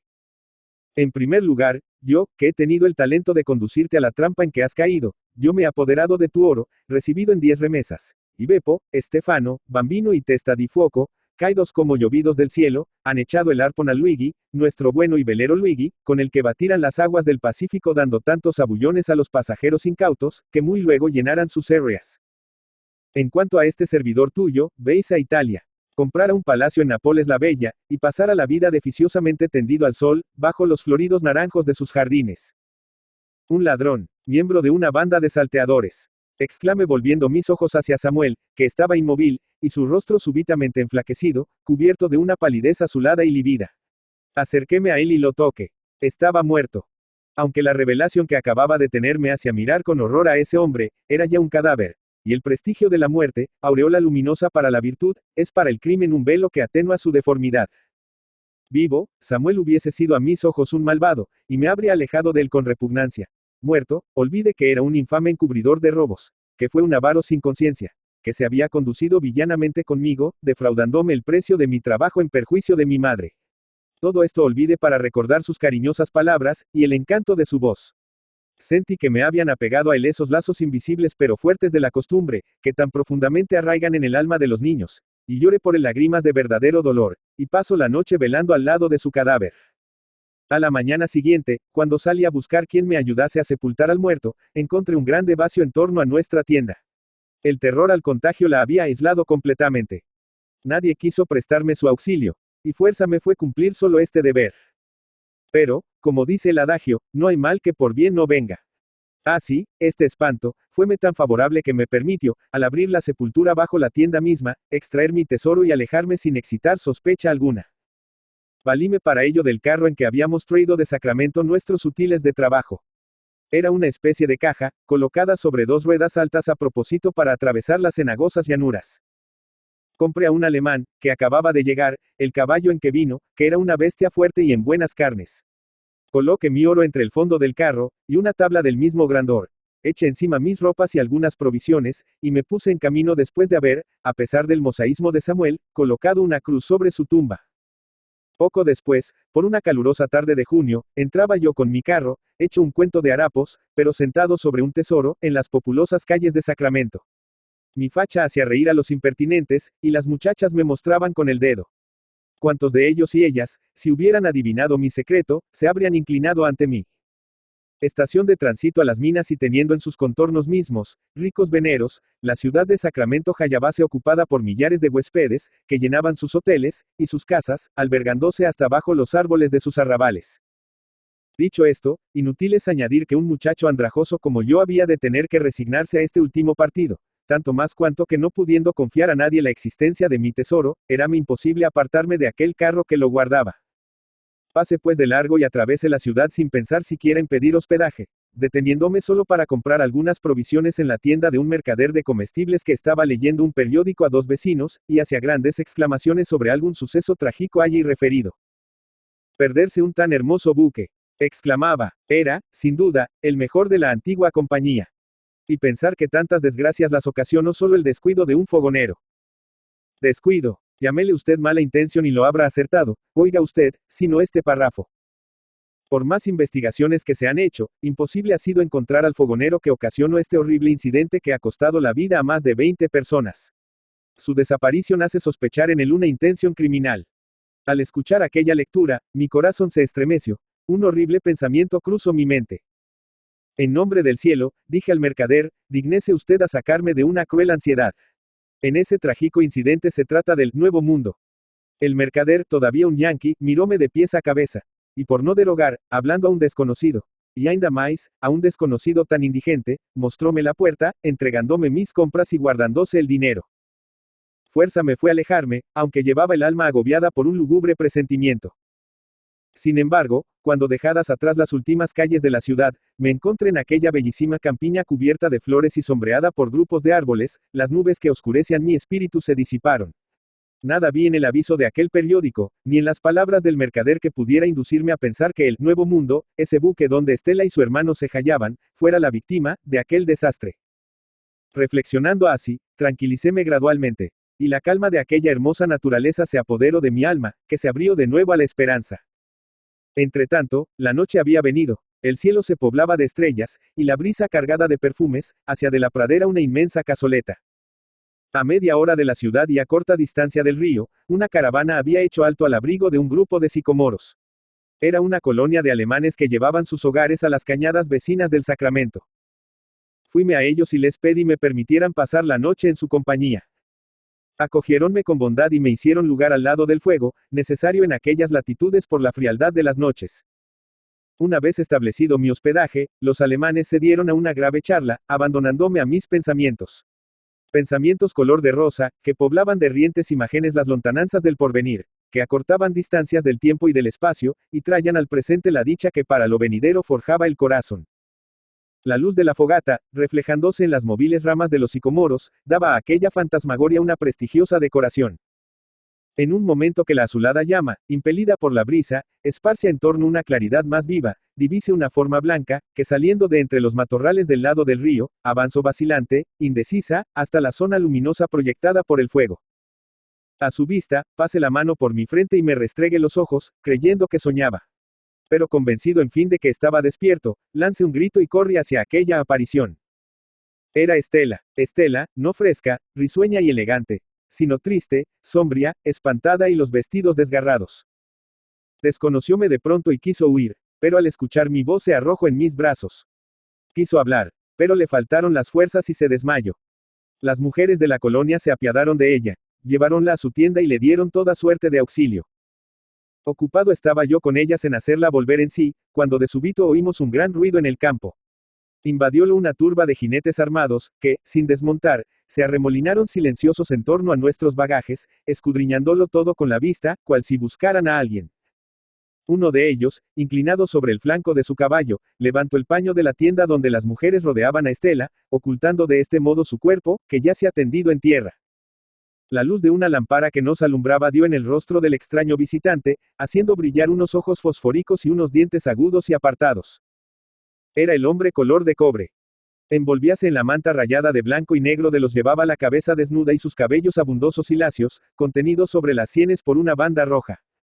Su aspecto era tan feroz, que al verlo las mujeres exhalaron un grito. En cuanto a él, hundió su mirada de buitre en el interior de la tienda, paseóla en derredor y enderezándose hizo dar un bote a su caballo, hizo oír un aullido ronco y gutural, y partió de su banda como un sombrío torbellino. A ese grito, el cuerpo de Estela, que yacía sin movimiento, se estremeció, como sacudido por una descarga eléctrica. Sus labios yertos, movidos por un supremo esfuerzo, pronunciaron, mezclado a un gemido, el nombre de su hermano. Aquel lamento fue para mí una dolorosa revelación, y el relato que el mercader leía aquella tarde, apareció a mi mente con su lúgubre complemento. Estela volvió en fin de su largo desmayo. Como despertada por el terror, alzóse de repente y mirando en torno con anonadados ojos. Andrés, exclamó, encontrándome a su lado, ¿has oído ese grito? Es una señal, es el hombre color de cobre, que incendió el vapor, que mato a mi hermano, que me arrebato de entre sus brazos yertos, y de quien me he escapado por un milagro, pero que me sigue y alcanzarme. Y quiso huir arrancándose a nuestros brazos. La detuve. Nada temas, le dije, estás conmigo. Estela volvió en torno una triste mirada, y dijo, con acento dolorido, sola en el mundo. Y yo, exclamé, no te amo, y soy también tu hermano. Oh, Andrés, la vida comienza para ti, y te debes a tu madre que te espera. Si quieres volver a verla, huye de mí. El ser infernal que me persigue mata a cuantos se me acercan. Mato a Alejandro, mato a la hija del capitán, y te matará a ti si no me huyes. Al contrario, heme aquí a tu lado, y para siempre. Pero ¿qué es lo que ha sucedido? ¿Cómo han tenido lugar tan espantosos acontecimientos? Porque te encuentro en estos parajes, sola, en medio de la noche. Oh, respondió ella, es una horrible historia. El bien hundiéndose de repente en los abismos del mal, la dicha naufragando a las puertas de una aventurosa realidad. Y todo esto por culpa mía. ¿Qué dices? Escucha, mis cartas no te decían cuán felices éramos, Alejandro, Lucy y yo. Y bien, la existencia, pasada así, entre dos seres queridos, recorriendo sobre las ondas, en su perpetuo viaje, los floridos campos, era para mí un encantado sueño. Alejandro y Lucy se amaban. Yo era un vínculo más entre ellos, y su unión no estaba lejos. Solo tú faltabas a nuestra dicha, pero te hallaba cerca, y nos halagaba la esperanza de que pronto vendrías a reunirtenos. Así, dividiendo el tiempo entre la música, las dulces pláticas y los halagüeños propósitos, ha pasado este año, el más dichoso de mi vida. El capitán, unida su hija a mi hermano, contaba formar una línea de vapores destinada a la navegación de San Francisco, a los puertos meridionales del Pacífico. Él mandaría uno de aquellos buques, Alejandro, otro, y Lucy conmigo se establecería en Lima. ¡Qué perspectiva! La patria, la amistad, la familia. Pero ay, todo aquello fue solo un encantado miraje, contemplado y desvanecido como la niebla al soplo de los vientos. Anteayer, a la entrada de la noche, el Nuevo Mundo, con sus máquinas encendidas, sus pasajeros embarcados y llevando a su bordo fuertes caudales en oro, aprestábase a zarpar del muelle del Sacramento. Había yo dejado para ti una carta. En ella te daba parte de este programa encantador. Asignábate en él un hermoso rol, y gozosa con el gozo que te enviaba, y en el alma de rientes sensaciones, hallábame recostada en la borda, en el mismo sitio donde te encontré al partir para el Sacramento. Como entonces, ahora también, la galería Hayabase llena de gente que iba y venía, hablaba y se agitaba. Pero yo me encontraba en mis pensamientos, que escuchaba, sin oír, aquel murmullo atronador. A causa de la construcción particular del buque, desde el sitio donde me hallaba, tenía adelante las hornillas del vapor, ardiendo en toda su intensidad. Mis ojos distraídos y vagorosos, atraídos por la reverberación del fuego, fijaronse al fin en aquel foco luminoso que brillaba en la noche como un infierno. Nada faltaba a la ilusión de aquel espectáculo.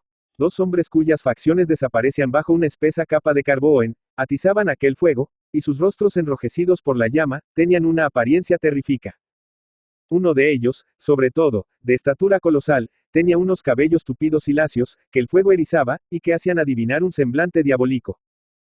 Pero cuál sería mi espanto, cuando al volverse aquel hombre, vi dos ojos de buitre, relampaguear en la sombra, y bajo unos labios gruesos y contraídos dos hileras de dientes agudos y apartados. En fin, una figura que la irradiación de la dicha comenzaba a borrar de mi mente. El hombre color de cobre. Cuando la reacción del terror, que pegó mis pies al suelo, les hubo restituido su movimiento, huí de aquel sitio, y fuime a refugiar entre Lucy y Alejandro, que se espantaron de mi palidez. Iba a hablar. Iba a decirlo todo a mi hermano, pero como siempre detuvóme el temor de suscitar un conflicto entre él y ese hombre espantoso, temor fatal que ha causado todo este desastre. Callé, pues, y aterrada encerréme en mi camarote. La fatiga del espíritu habíame adormecido y me agobiaba una horrible pesadilla. Un mar de fuego rielaba sobre mi cabeza en torbellinos de llamas, gritos tumultuosos me ensordecían, mezclándose a ellos lamentos y maldiciones. El aire que aspiraba era cálido y sofocante, y una extraña opresión abrumaba mi pecho. De súbito despertóme un fuerte golpe. La puerta del camarote cayó, dando paso, entre una bocanada de fuego, a un hombre que llevaba en uno de sus brazos el cuerpo inerte de una mujer desmayada y que tomándome a mí en el otro, arrancóme a las voraces llamas del incendio que devoraba el buque. Era Alejandro que salvaba a su esposa y a su hermana. Pero en el momento que llegaba al portalón para arrojarse con nosotros al agua, yo que me reclinaba en su hombro vi alzarse una figura negra, colosal, terrible que haciendo remolinear en el aire dos masas de plomo pendientes de dos cordeles, dejólos caer sobre las cabezas reunidas de mi hermano y su novia, derribando los muertos a sus pies. El frío del agua me volvió en mi acuerdo. Abrí los ojos y vi fulgurar, casi pegados a mi rostro, dos ojos de buitre y una espantosa sonrisa mostróme los dientes agudos del hombre color de cobre.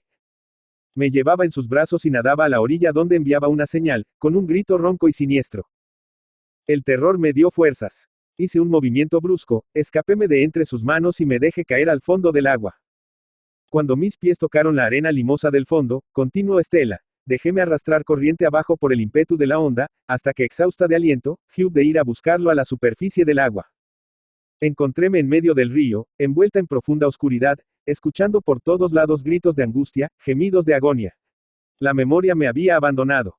Como me encontraba allí, ¿qué había sucedido? Lo ignoraba. Sabía, solo, que huía de un espíritu maléfico a cuyo poder había escapado.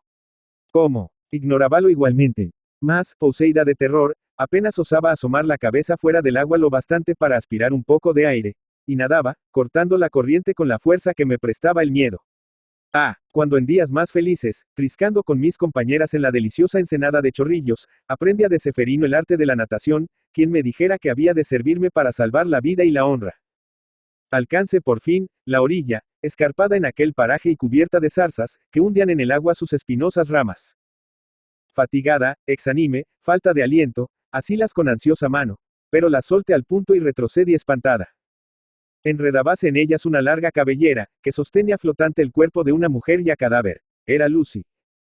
Al volver de un síncope cuya duración no puedo calcular, encontréme arrojada por las olas sobre una playa desierta sombreada de altos jarales. Mis miembros entumecidos, carecían de movimiento. Un silencio sepulcral reinaba en torno, interrumpido solo por el murmullo de la corriente y el chillido de las aves nocturnas. Procuré levantarme, y me arrastré hasta lo más tupido de la maleza. La oscuridad, el dolor y el miedo, forjaban en torno mío visiones que me aterraban. De repente llegó a mis oídos, lejano, pero distinto, aterrador, el grito salvaje del hombre color de cobre. Y a poco, un grupo de jinetes pasó cerca de mí, haciendo chispear los guijarros con los acerados cascos de sus caballos. El terror me dio las fuerzas que no tenía. Eché a huir en opuesta dirección y llegué cerca de aquí, a una espesura donde me oculte, y de donde el frío de la noche me hizo salir, atraída por la lumbre. ¡Qué milagro de la providencia te ha traído a mí! Al siguiente día, todos partimos juntos, los alemanes a tomar su nuevo establecimiento, en las cañadas del Sacramento. Sin el dolor que amargaba el alma de mi compañera y mi propio corazón, cuán delicioso habría sido aquel viaje. Sentados el uno al lado del otro, muellemente llevados al través de bellísimas praderas, a nuestros pies un tesoro y sobre nuestras cabezas el esplendor de un cielo de verano, surcado de nacaradas nubes, y de bandadas de aves que llenaban el espacio con variadas armonías. Pero Estela no era ahora ni la sombra de sí misma. Su pena tenía un carácter siniestro. Era muda y sin lágrimas. Invitábala algunas veces a bajar del carro y marchar a pie. Cedía a mi ruego con una complacencia triste, y caminábamos, literalmente, sobre una alfombra de flores. Pero ella, cuya alma era tan entusiasta, pasaba ante estas magnificencias, de la naturaleza con la más fina indiferencia. En fin, la ciudad de San Francisco y su bahía cubierta de buques nos aparecieron una mañana a la primera luz del alba. Y poco después atravesábamos sus calles dirigiéndonos al puerto donde esperábamos encontrar algún buque próximo a darse a la vela para el Callao, pues, Estela anhelaba alejarse de aquellos lugares, que tan funesta influencia habían tenido en su destino. Yo mismo, agitado por una extraña inquietud, deseaba ardientemente el regreso a la patria. Como para servir a nuestros propósitos, un gran cartelón pegado a una de las columnas del pórtico en una casa de consignaciones, anunciaba para aquella tarde la salida del bergantín Pietranera con dirección al Callao, añadiendo que ofrecía excelentes comodidades para carga y pasajeros. A esta noticia el rostro de Estela, por vez primera, después de la horrorosa catástrofe del Sacramento, se coloreó con una sombra de alegría. Encantado con aquel signo de bonanza, dime apenas el tiempo necesario para cambiar nuestro oro en letras, y comprar a Estela esas ropas, cintas y fruslerias que forman el equipaje obligado de una joven. Tome pasajes en la misma casa de consignaciones, y al caer la tarde nos embarcamos. Cuando llegamos a bordo, estaban aparejando. Era aquel un buque recientemente pintado de negro. Conocíase que le habían dado un nuevo velamen, y cambiado los principales mástiles de su arboladura. Al pisar sus escaleras, al bajar a su cámara, parecióme aspirar un aire de antiguo conocimiento, y cuando me presenté al capitán que se hallaba a proa con el piloto y el sobrecargo, creí haber visto ya otra vez, y así, juntos, aquellos rostros morenos y solapados. Paseábame sobre cubierta preocupado por la idea importuna de un recuerdo que se alejaba al llegar a los bordes de la memoria, y que volvía, para alejarse otra vez, cuando Estela, que me había dejado para ir a tomar posesión de su camarote, acercóse a mí, y murmuró a mi oído, el Luigi. Un relámpago iluminó mi mente. Nos hallábamos en el buque de Samuel, y en poder de los bandidos que lo habían robado, que contaban para enriquecer, con el oro de los pasajeros que arrojaran al mar, y que no tardarían en comenzar por nosotros.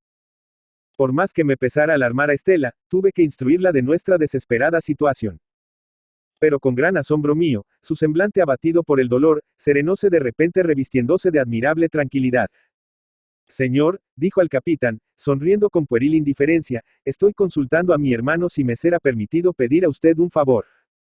Al traer a bordo nuestro equipaje, una ola lo ha mojado todo. ¿Me dará usted licencia para extenderlo al aire sobre cubierta? Yo escuchaba aterrado. En el baúl que encerraba las ropas de Estela se hallaban nuestras letras de cambio, y en mi saco de noche una gran cantidad de gruesas pepas de oro que yo había separado para llevarlas a mi madre. Mi espanto creció cuando, obtenido el permiso, Estela, volviéndose a un marinero que estaba allí cerca, le rogó fuera a tomarlos en el camarote. Traídos a cubierta el saco y el baúl, Estela buscó en su bolsillo y encontró con gran trabajo las llaves de uno y otro. Luego, en presencia del capitán y de sus compañeros, a quienes procuraba mantener allí cerca, abrió y vació el saco y el baúl, y extendió las ropas, que en efecto estaban todas mojadas. Estela les había arrojado toda la provisión de agua que halló en el camarote. El oro y las letras habían desaparecido. Yo estaba absorto. Estela, sin desconcertarse, exhalaba 1000 exclamaciones de dolor a la vista de cada una de sus prendas. Rizaba entre sus dedos las blondas ajadas por el agua, y me preguntaba con voz lamentable si en la vida, podría volver a comprar lo que aquella perversa oleada le había inutilizado. Aquella astucia no salvo. Estela, con la curiosidad inquieta de las mujeres para registrarlo todo, había reconocido su antiguo camarote en un hueco, especie de escondite, formado por casualidad en la construcción del buque, y tan disimulado por el ajuste de 2 tablas, que solo ojos tan perspicaces como los suyos podrían descubrirlo. Aterrada como yo, al recuerdo de la carta de Isaacar, oculto allí el oro y las letras, y formo el plan de aquella farsa, con la que he hecho tierra en los ojos de aquellos bribones redomados. Sin embargo, a pesar de la seguridad en que nos dejaba el engaño en que yacían los bandidos, la presencia de Estela entre ellos, me llenaba de inquietud. El sueño había huido de mis ojos y pasaba la noche a la puerta del camarote de Estela, de pie, inmóvil, el oído atento, la mirada perdida en las tinieblas y apretando en la mano el mango de un puñal. En fin, un día al través de las primeras nieblas del otoño, divisamos la bandera del Perú izada en lo alto de un torreón. Una hora después habíamos llegado al Callao. A vista de este puerto, de donde había partido con su hermano, una lágrima rodó de los ojos de Estela. Pero ella la enjugó con prontitud y volvió a su triste serenidad. Apenas echada el ancla llegó la visita de la aduana. Un pensamiento vino a asaltarme, importunándome bajo la forma de un doloroso deber. Allí estaban 3 bandidos, que habían robado un buque y que se proponían hacerlo teatro de robos y asesinatos. Los denunciaría entregándolos al brazo de la ley. Callaría haciéndome responsable de la sangre que iban a derramar. Mire a Estela, que me comprendió. Dejemos siempre a Dios el castigo de los malos, y no manchemos nuestro labio con una delación. Aprovechamos, sin embargo, de la presencia de la aduana para extraer nuestros fondos. Cuando los bandidos vieron en mis manos un saco de oro y una cartera llena de letras de cambio, una llamarada de cólera ardió en sus ojos y fijaron en Estela una mirada fulminante. El ferrocarril, establecido en nuestra ausencia, nos llevó a Lima. Al poner el pie en las baldosas de la estación, Estela asió mi mano y me guió. ¿Dónde me llevas?, la pregunté. A mi morada, respondió. Y caminamos largo rato. Al pasar delante de una iglesia, Santa Ana, dijo Estela, aquí hice mi primera comunión. Entro en aquel templo, se arrodillo y oro.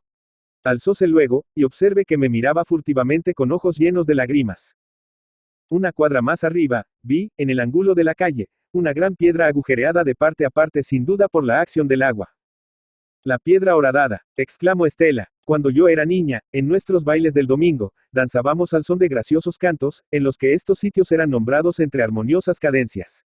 ¿Quién me dijera que en ellos había de dar mis últimos pasos en el mundo? Tus últimos pasos en el mundo.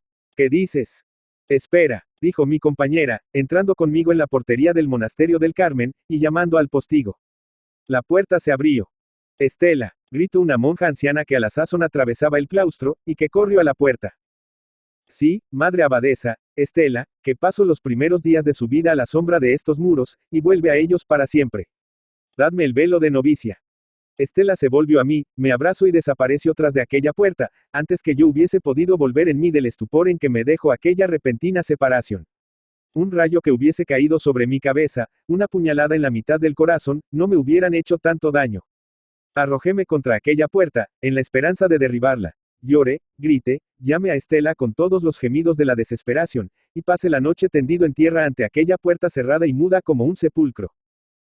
Arranquéme al fin de allí, y algunas horas después, el vapor que marchaba al sur me llevaba a su bordo. En el momento que desembarque en Islay, monte a caballo y llegue a Arequipa, sin haber descansado una hora en el tránsito. Madre, murmuraban mis labios mientras corría por la arenosa sabana que se extiende entre el puerto y la ciudad, madre mía. Tus sueños de dicha van a realizarse. He aquí tu hijo que lleva un tesoro para ponerlo a tus pies. Había dejado atrás el desierto, continuó el joven, con voz cada vez más conmovida, había pasado las quebradas estériles, y entrando en las que comenzaban ya a vestirse con las fragantes hierbas de nuestra hermosa campiña, subí el repecho del primer alto. Al llegar a la cima, el misti imponente y lobrego me apareció todo entero, de su negro pie hasta su nevada cumbre.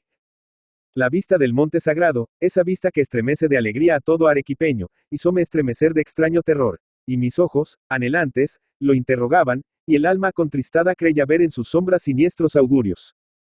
Cuando mi caballo, jadeante y sin aliento, se paraba relinchando en el segundo alto, la noche comenzaba a extenderse sobre el inmenso paisaje.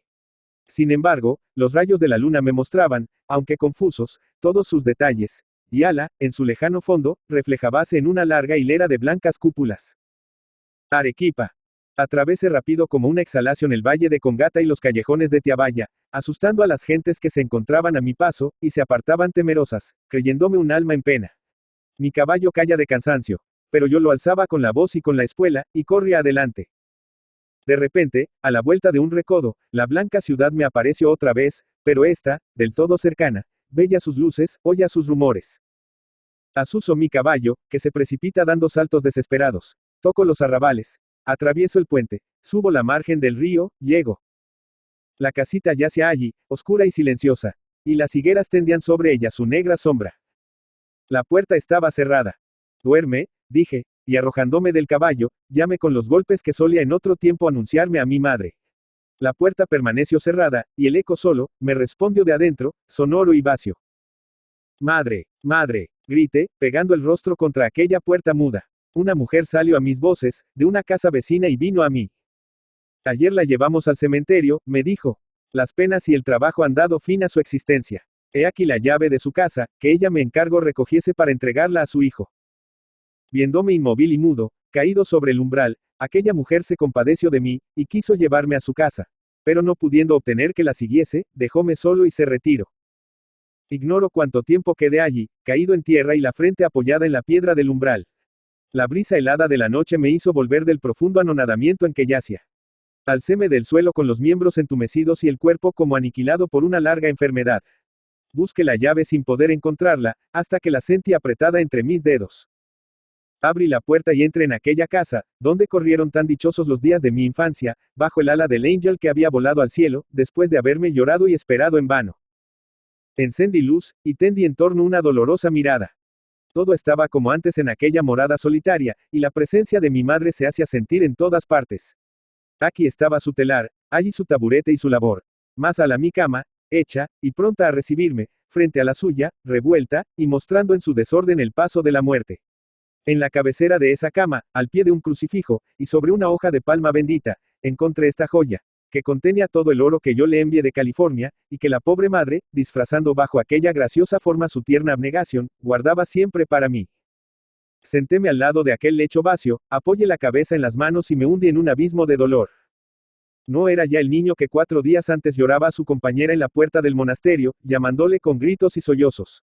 El golpe que ahora me había herido era tan rudo que paralizó toda expansión, y las lágrimas, ese bálsamo supremo del alma, habíanse coagulado en mi corazón.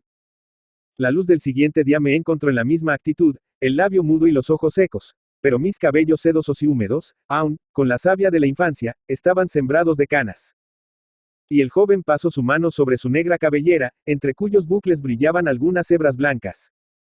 Aquella noche, entre los desvarios de mi dolor continuo, pasado un momento de sombrío silencio, formé un proyecto, que un mes después, había del todo realizado. Era este proyecto, cumplir los votos de mi madre, sus deseos para el porvenir, desarrollados por ella en diferentes perspectivas y grabados en mi mente al calor de su palabra. Compré en la campiña todos los sitios que le eran agradables, y donde gustaba llevar sus pasos. Construí la casa de campo rodeada de vergeles que su pintoresca imaginación ideaba, y llenéla de todos los bellos objetos que solían recrear sus ojos. Adquirí a fuerza de oro los terrenos vecinos a nuestra casita de las orillas del Chili, y haciendo de ellos un vasto jardín, encerréla en su perfumada fronda, como el santuario de un ídolo. En el recinto de este jardín, al centro de un bosquecillo de rosales, y no lejos del grupo de higueras, mandé erigir un sepulcro. En él reposan los restos de mi madre, que yo robé una noche a la helada tierra del cementerio. Así, morando al lado de su tumba, rodeándome de todo lo que de ella queda, forjóme la ilusión de que vive todavía. He ahí porque ayer estaba profundamente afligido por la pérdida de esta joya. Alargue la mano a mi compañero, y estreche la suya, profundamente conmovida. Entretanto, había amanecido, y el indio vino a decirnos que estaban ya ensillados nuestros caballos.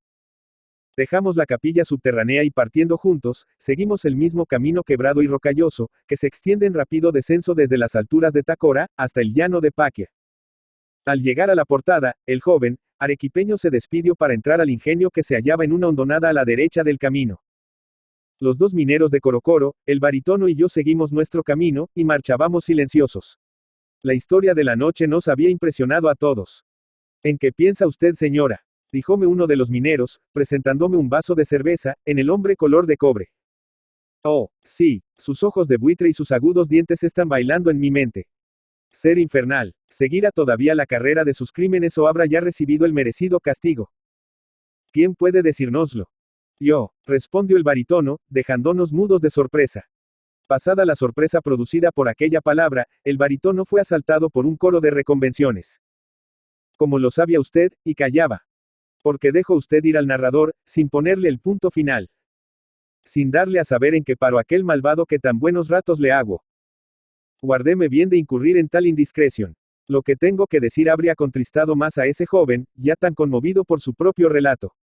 Así, aunque reconocí desde luego en el retrato de aquel que él llama el hombre color de cobre, al horrible Proteo de quien voy a hablar, calle, para evitarle nuevas y penosas emociones.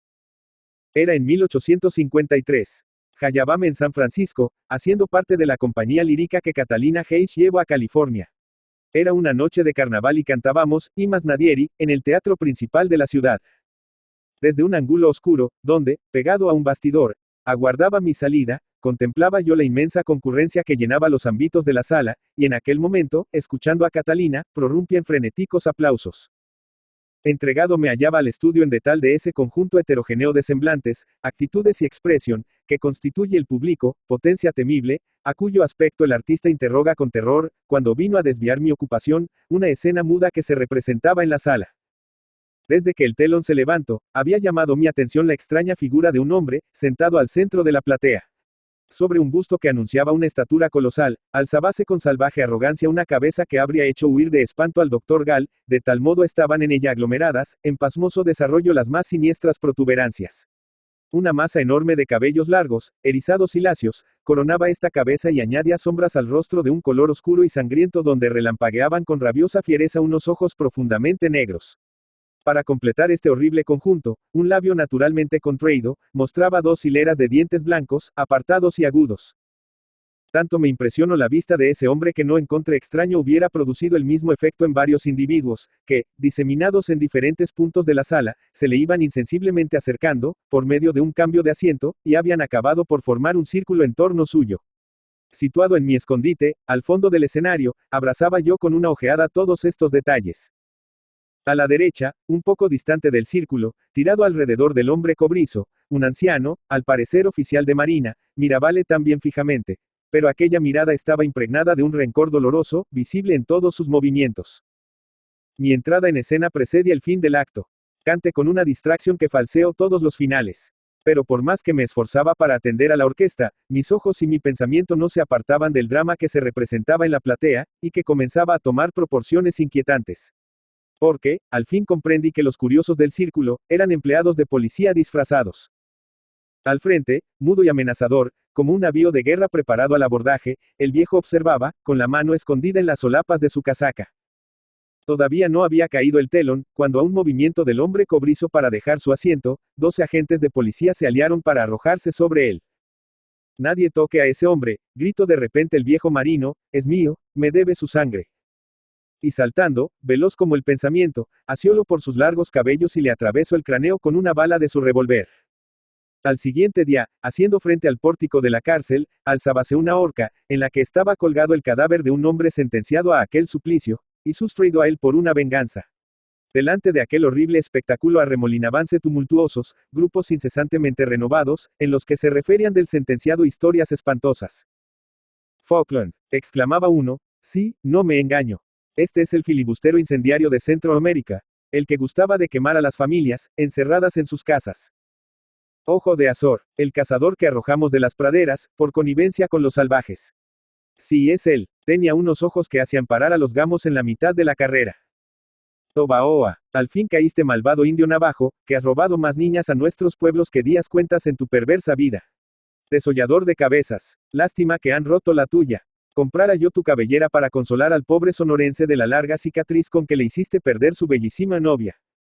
Lástima, en efecto, dijo, apartando el gentio, un hombre vestido de negro, que llegó seguido de 2 cargadores. Consigo el permiso para disecar este cráneo, y lo encuentro fracturado. No obstante, quedan las mandíbulas, cuyos dientes, a lo que veo, son una especialidad. Muy luego el Gabinete Público de Historia Natural, dirigido por el Dr. Smith, poseía una nueva joya. Un par de mandíbulas humanas, cuyos dientes blancos y apartados, eran puntiagudos como agujas. Poco después, los periódicos de San Francisco anunciaron el suicidio de Mr. Scott, capitán del Nuevo Mundo, vapor perteneciente a la antigua compañía de navegación en el Sacramento, incendiado por un fogonero con la intención de robar los caudales que conducía. Las crónicas atribuyen la acción desesperada del capitán al pesar en que vivía hundido desde la muerte de su hija, que pereció en aquel siniestro. Una alegre cabalgata de hermosas tacneñas residentes en Paquia, saliendo de repente debajo los muelles, de una quebrada, invadió el camino, arrebatónos en su carrera y disipó con sus alegres carcajadas la tétrica impresión producida por aquel relato. Asterisco asterisco asterisco. Agosto, había pasado, sembrando en pos suyo el luto y la desolación. Las ciudades de la costa habían sido barridas por las olas, arrastrando consigo a sus miseros habitantes. Arica, Iquique, Pisagua, no existían, y Arequipa, la blanca ciudad de las 1000 cúpulas se había desplomado. Sus hijos vagando en torno a los escombros, como almas en pena, aquejados por el frío y el hambre alejábanse, al fin, y venían a buscar entre nosotros nuevos hogares. Los que habíamos sido huéspedes de la bella ciudad, corríamos a la estación cada vez que llegaba el vapor del sur, con la esperanza de encontrar entre los tristes emigrados, algunos rostros amigos, y escenas patéticas de abrazos y lágrimas se repetían sin cesar.